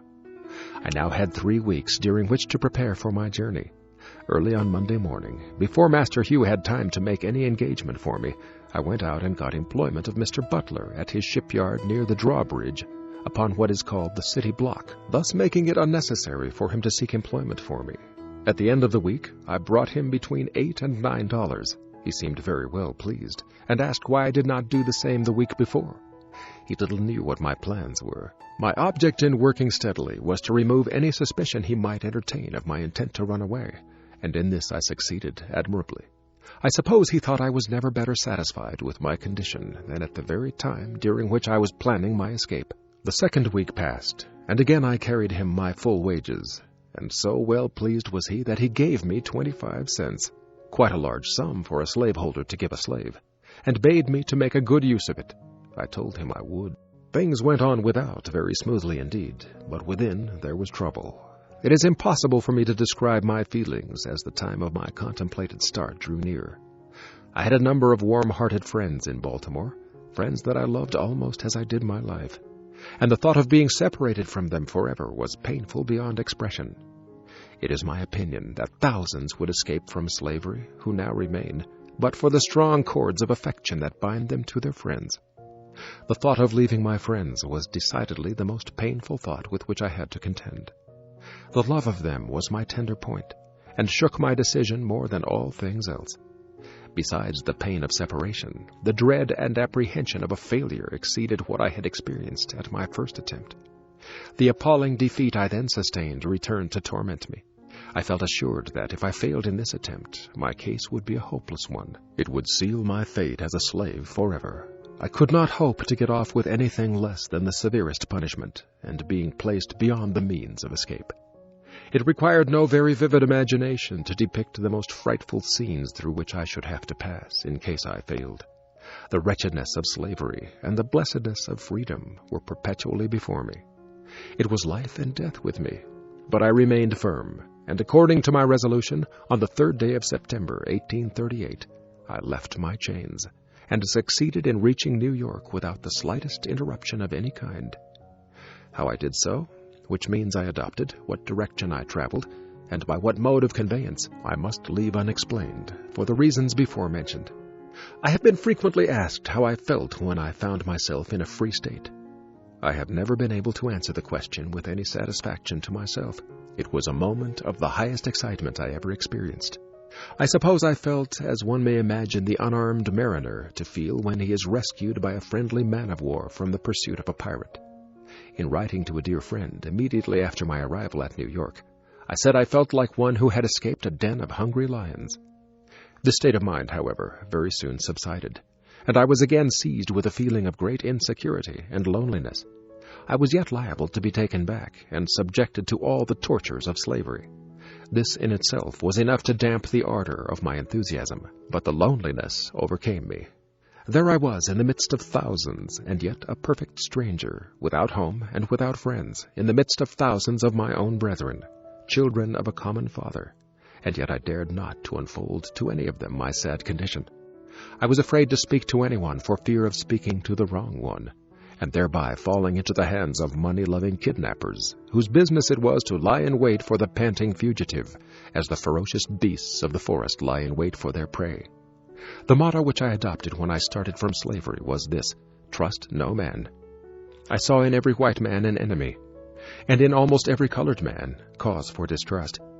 It was a most painful situation, and to understand it one must needs experience it, or imagine himself in similar circumstances. Let him be a fugitive slave in a strange land, a land given up to be the hunting ground for slaveholders, whose inhabitants are legalized kidnappers, where he is in every moment subjected to the terrible liability of being seized upon by his fellow men, as the hideous crocodile seizes upon his prey. I say, let him place himself in my situation, without home or friends, without money or credit, wanting shelter and no one to give it, wanting bread and no money to buy it. And at the same time let him feel that he is pursued by merciless men-hunters, and in total darkness as to what to do, where to go, or where to stay, perfectly helpless both as to the means of defense and means of escape, in the midst of plenty, yet suffering the terrible gnawings of hunger, in the midst of houses, yet having no home, among fellow men, yet feeling as if in the midst of wild beasts, whose greediness to swallow up the trembling and half-famished fugitive is only equaled by that with which the monsters of the deep swallow up the helpless fish upon which they subsist. I say, let him be placed in this most trying situation, the situation in which I was placed. Then, and not till then, will he fully appreciate the hardships of, and know how to sympathize with, the toil-worn and whip-scarred fugitive slave. Thank heaven, I remained but a short time in this distressed situation. I was relieved from it by the humane hand of Mr. David Ruggles, whose vigilance, kindness, and perseverance I shall never forget. I am glad of an opportunity to express, as far as words can, the love and gratitude I bear him. Mr. Ruggles is now afflicted with blindness, and is himself in need of the same kind offices which he was once so forward in the performance of toward others. I had been in New York but a few days, when Mr. Ruggles sought me out and very kindly took me to his boarding-house at the corner of Church and L'Esplanade Streets. Mr. Ruggles was then very deeply engaged in the memorable Darg case, as well as attending to a number of other fugitive slaves, devising ways and means for their successful escape. And though watched and hemmed in on almost every side, he seemed to be more than a match for his enemies. Very soon after I went to Mr. Ruggles, he wished to know of me where I wanted to go, as he deemed it unsafe for me to remain in New York. I told him I was a caulker, and should like to go where I could get work. I thought of going to Canada, but he decided against it, and in favor of my going to New Bedford, thinking I should be able to get work there at my trade. At this time, Anna, my intended wife, came on. for I wrote to her immediately after my arrival at New York, notwithstanding my homeless, houseless, and helpless condition, informing her of my successful flight, and wishing her to come on forthwith. She was free. In a few days after her arrival, Mr. Ruggles called in the Reverend J.W.C. Pennington, who, in the presence of Mr. Ruggles, Mrs. Michaels, and 2 or 3 others, performed the marriage ceremony, and gave us a certificate, of which the following is an exact copy. This may certify that I joined together in holy matrimony Frederick Johnson and Anna Murray as man and wife in the presence of Mr. David Ruggles and Mrs. Michaels, James W.C. Pennington, New York, September 15, 1838. I had changed my name from Frederick Bailey to that of Johnson. Upon receiving the certificate and a $5 bill from Mr. Ruggles, I shouldered one part of our baggage, and Anna took up the other, and we set out forthwith to take passage on board of the steamboat John W. Richmond for Newport, on our way to New Bedford.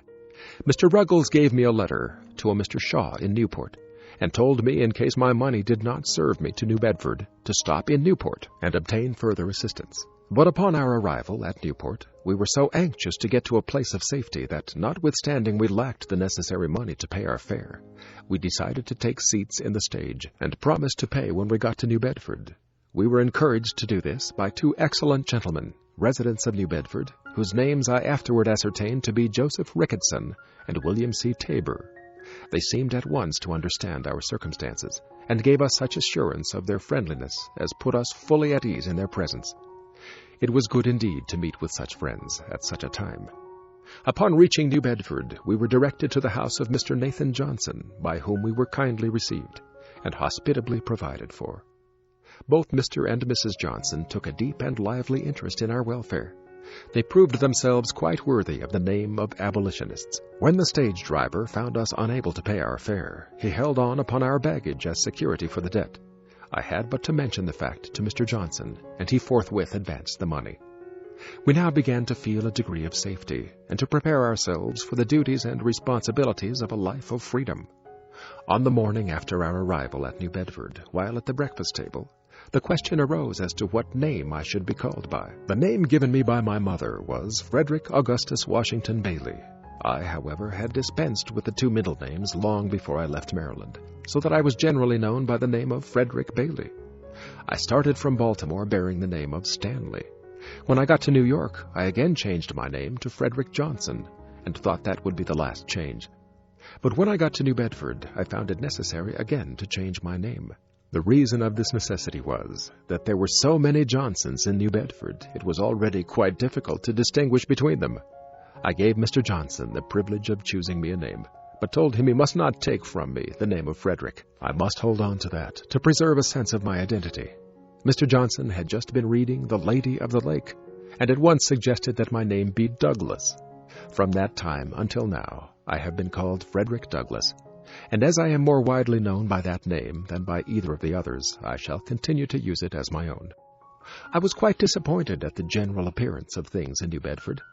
The impression which I had received respecting the character and condition of the people of the North I found to be singularly erroneous. I had very strangely supposed, while in slavery, that few of the comforts and scarcely any of the luxuries of life were enjoyed at the North, compared with what were enjoyed by the slaveholders of the South. I probably came to this conclusion from the fact that the Northern people owned no slaves. I supposed that they were about upon a level with the non-slave-holding population of the South. I knew they were exceedingly poor, and I had been accustomed to regard their poverty as the necessary consequence of their being non-slaveholders. I had somehow imbibed the opinion that, in the absence of slaves, there could be no wealth, and very little refinement. And upon coming to the North, I expected to meet with a tough, hard-handed, and uncultivated population, living in the most Spartan-like simplicity, knowing nothing of the ease, luxury, pomp, and grandeur of Southern slaveholders. Such being my conjectures, anyone acquainted with the appearance of New Bedford may very readily infer how palpably I must have seen my mistake. In the afternoon of the day when I reached New Bedford, I visited the wharves to take a view of the shipping. Here I found myself surrounded with the strongest proofs of wealth. Lying at the wharves and riding in the stream, I saw many ships of the finest model and in the best order, and of the largest size. Upon the right and left, I was walled in by granite warehouses of the widest dimensions, stowed to their utmost capacity with the necessaries and comforts of life. Added to this, almost everybody seemed to be at work, but noiselessly so, compared with what I had been accustomed to in Baltimore. There were no loud songs heard from those engaged in loading and unloading ships. I heard no deep oaths or horrid curses of the laborer. I saw no whipping of men, but all seemed to go smoothly on. Every man appeared to understand his work, and went at it with a sober yet cheerful earnestness, which betokened the deep interest which he felt in what he was doing, as well as a sense of his own dignity as a man. To me this looked exceedingly strange. From the wharves I strolled around and over the town, gazing with wonder and admiration at the splendid churches, beautiful dwellings, and finely cultivated gardens, evincing an amount of wealth, comfort, taste, and refinement such as I had never seen in any part of slaveholding Maryland. Everything looked clean, new, and beautiful. I saw few or no dilapidated houses, with poverty-stricken inmates, no half-naked children and barefooted women, such as I had been accustomed to see in Hillsborough, Easton, St. Michael's, and Baltimore. The people looked more able, stronger, healthier, and happier than those of Maryland. I was for once made glad by a view of extreme wealth, without being saddened by seeing extreme poverty.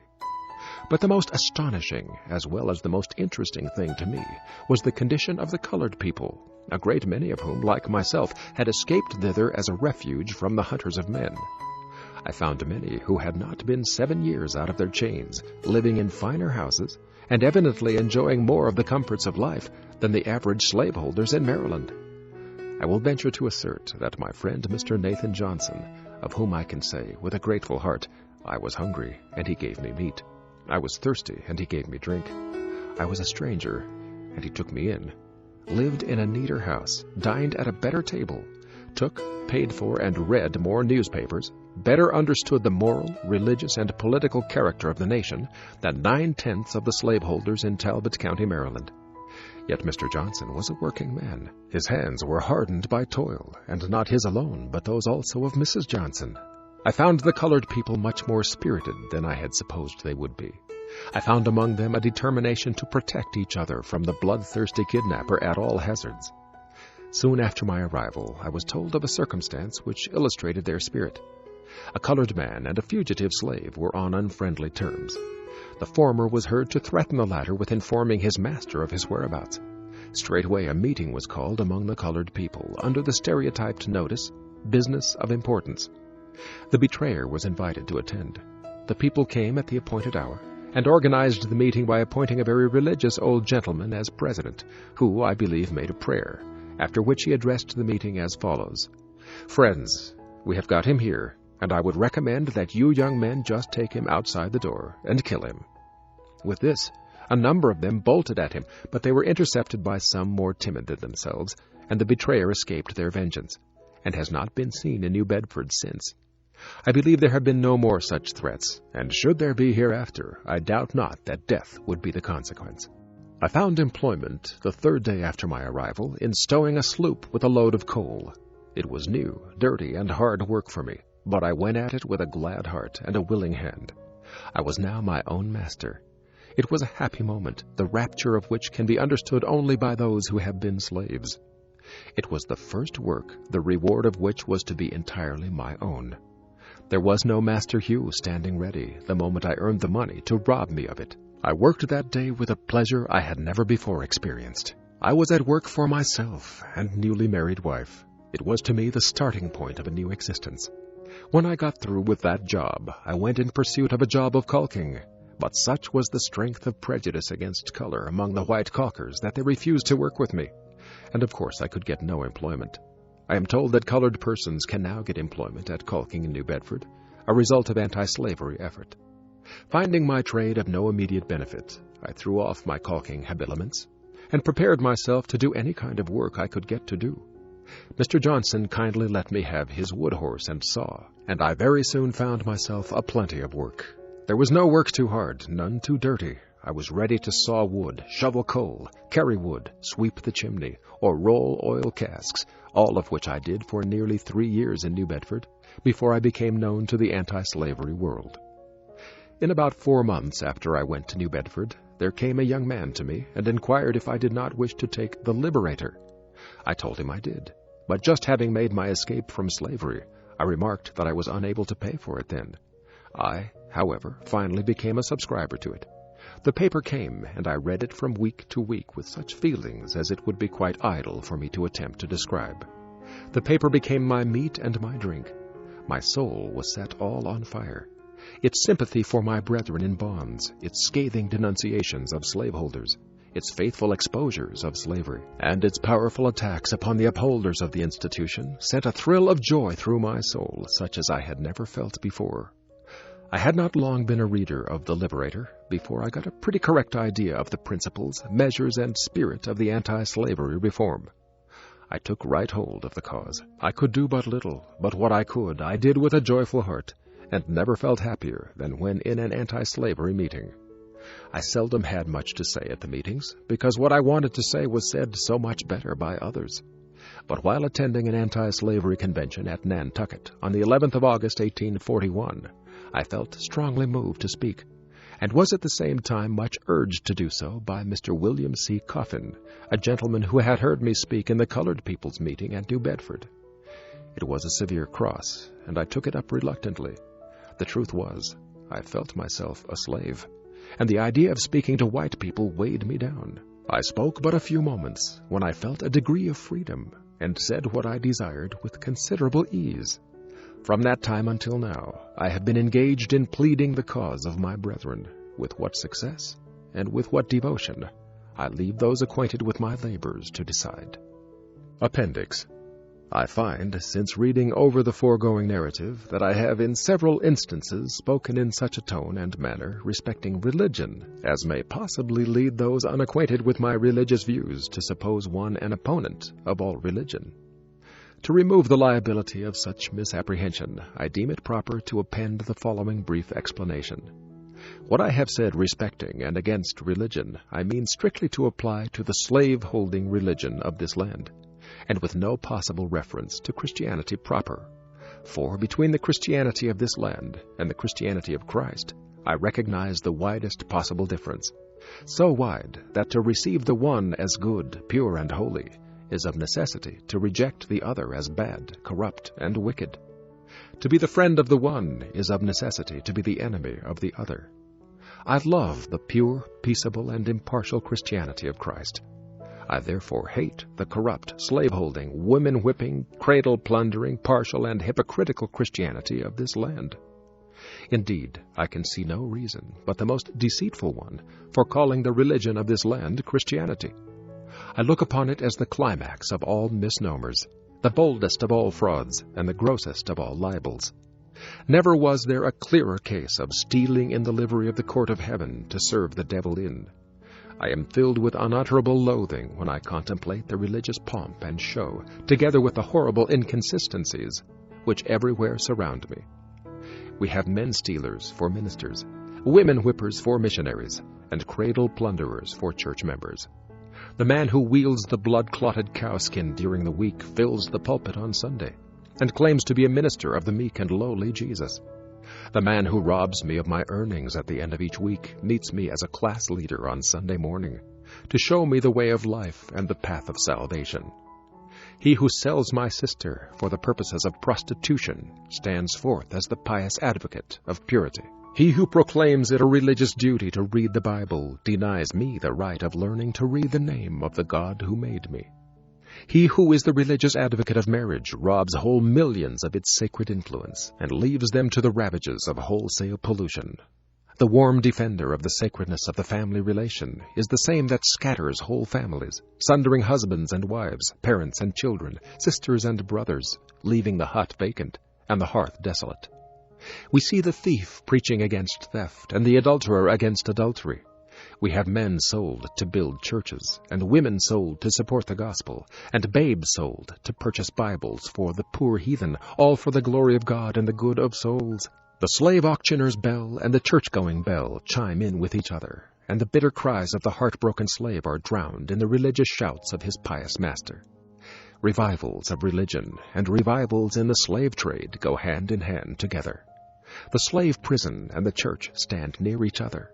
The clanking of fetters and the rattling of chains in the prison, and the pious psalm and solemn prayer in the church may be heard at the same time.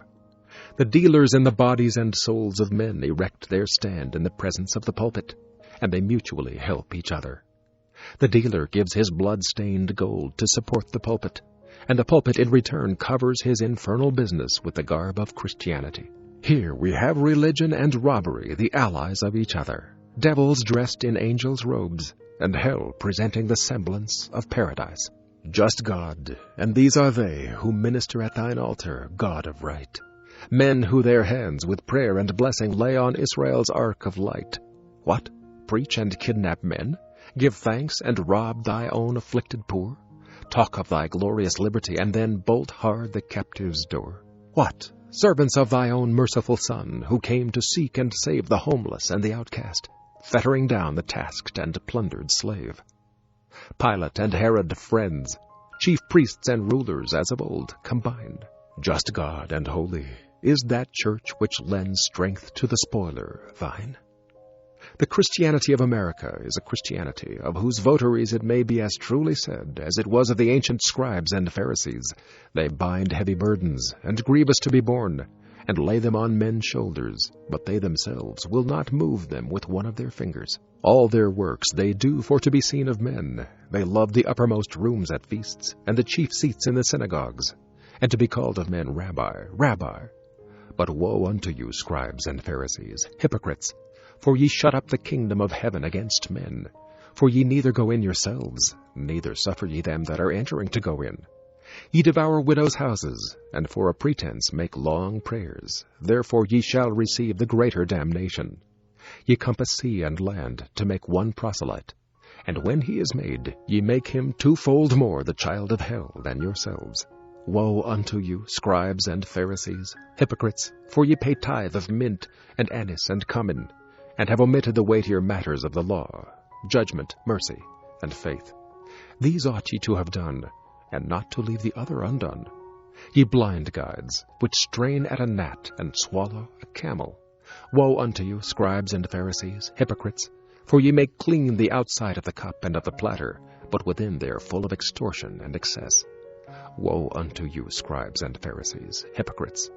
For ye are like unto whited sepulchres, which indeed appear beautiful outward, but are within full of dead men's bones, and of all uncleanness. Even so ye also outwardly appear righteous unto men, but within ye are full of hypocrisy and iniquity. Dark and terrible as is this picture, I hold it to be strictly true of the overwhelming mass of professed Christians in America. They strain at a gnat and swallow a camel. Could anything be more true of our churches? They would be shocked at the proposition of fellowshipping a sheep-stealer, and at the same time they hug to their communion a man-stealer, and brand me with being an infidel if I find fault with them for it. They attend with pharisaical strictness to the outward forms of religion, and at the same time neglect the weightier matters of the law, judgment, mercy, and faith. They are always ready to sacrifice, but seldom to show mercy. They are they who are represented as professing to love God, whom they have not seen, whilst they hate their brother, whom they have seen. They love the heathen on the other side of the globe.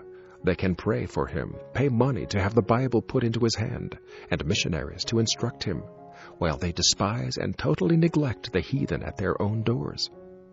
Such is, very briefly, my view of the religion of this land. And to avoid any misunderstanding growing out of the use of general terms, I mean by the religion of this land that which is revealed in the words, deeds, and actions of those bodies, north and south, calling themselves Christian churches, and yet in union with slaveholders. It is against religion as presented by these bodies that I have felt it my duty to testify. I conclude these remarks by copying the following portrait of the religion of the South, which is by communion and fellowship the religion of the North, which I soberly affirm is true to the life, and without caricature or the slightest exaggeration. It is said to have been drawn several years before the present anti-slavery agitation began by a Northern Methodist preacher who, while residing at the South, had an opportunity to see slaveholding morals, manners, and piety with his own eyes. Shall I not visit for these things, saith the Lord? Shall not my soul be avenged on such a nation as this? A parody. Come, saints and sinners, hear me tell how pious priests whip Jack and Nell, and women buy and children sell, and preach all sinners down to hell, and sing of heavenly union. They'll bleat and baa, doughnut like goats, gorge down black sheep and strain at moats, array their backs in fine black coats, then seize their negroes by their throats and choke for heavenly union. They'll church you if you sip a dram, and damn you if you steal a lamb, yet rob old Tony, Doll, and Sam of human rights and bread and ham. Kidnappers, heavenly union. They'll loudly talk of Christ's reward, and bind his image with a cord, and scold and swing the lash abhorred, and sell their brother in the Lord to handcuffed heavenly union. They'll read and sing a sacred song, and make a prayer both loud and long, and teach the right and do the wrong, hailing the brother, sister, throng with words of heavenly union. We wonder how such saints can sing, or praise the Lord upon the wing, who roar and scold and whip and sting, and to their slaves and mammon cling in guilty conscious union. They'll raise tobacco, corn, and rye, and drive and thieve and cheat and lie, and lay up treasures in the sky by making switch and cowskin fly in hope of heavenly union. They'll crack old Tony on the skull, and preach and roar like Bashan bull, or braying ass of mischief full, then seize old Jacob by the wool and pull for heavenly union. A roaring, ranting, sleek man-thief, who lived on mutton, veal, and beef, yet never would afford relief to needy, sable sons of grief, was big with heavenly union. Love not the world, the preacher said, and winked his eye and shook his head. He seized on Tom and Dick and Ned, cut short their meat and clothes and bread, yet still loved heavenly union. Another preacher, whining, spoke of one whose heart for sinners broke. He tied old Nanny to an oak, and drew the blood at every stroke, and prayed for heavenly union. Two others oped their iron jaws, and waved their children's stealing paws. There sat their children in gewgaws. By stinting negroes' backs and maws, they kept up heavenly union. All good from Jack another takes, and entertains their flirts and rakes, who dress as sleek as glossy snakes, and cram their mouths with sweetened cakes, and this goes down for union. Sincerely and earnestly hoping that this little book may do something toward throwing light on the American slave system, and hastening the glad day of deliverance to the millions of my brethren in bonds, faithfully relying upon the power of truth, love, and justice for success in my humble efforts, and solemnly pledging myself anew to the sacred cause, I subscribe myself, Frederick Douglass. Lynn, Massachusetts, April 28, 1845. We hope you have enjoyed our audiobook. Please take the time to visit our website, freeaudio.org, download some audiobooks, and please feel free to make a donation. Through donations such as yours, we will be able to create additional audiobooks such as this. We appreciate your support. Thank you.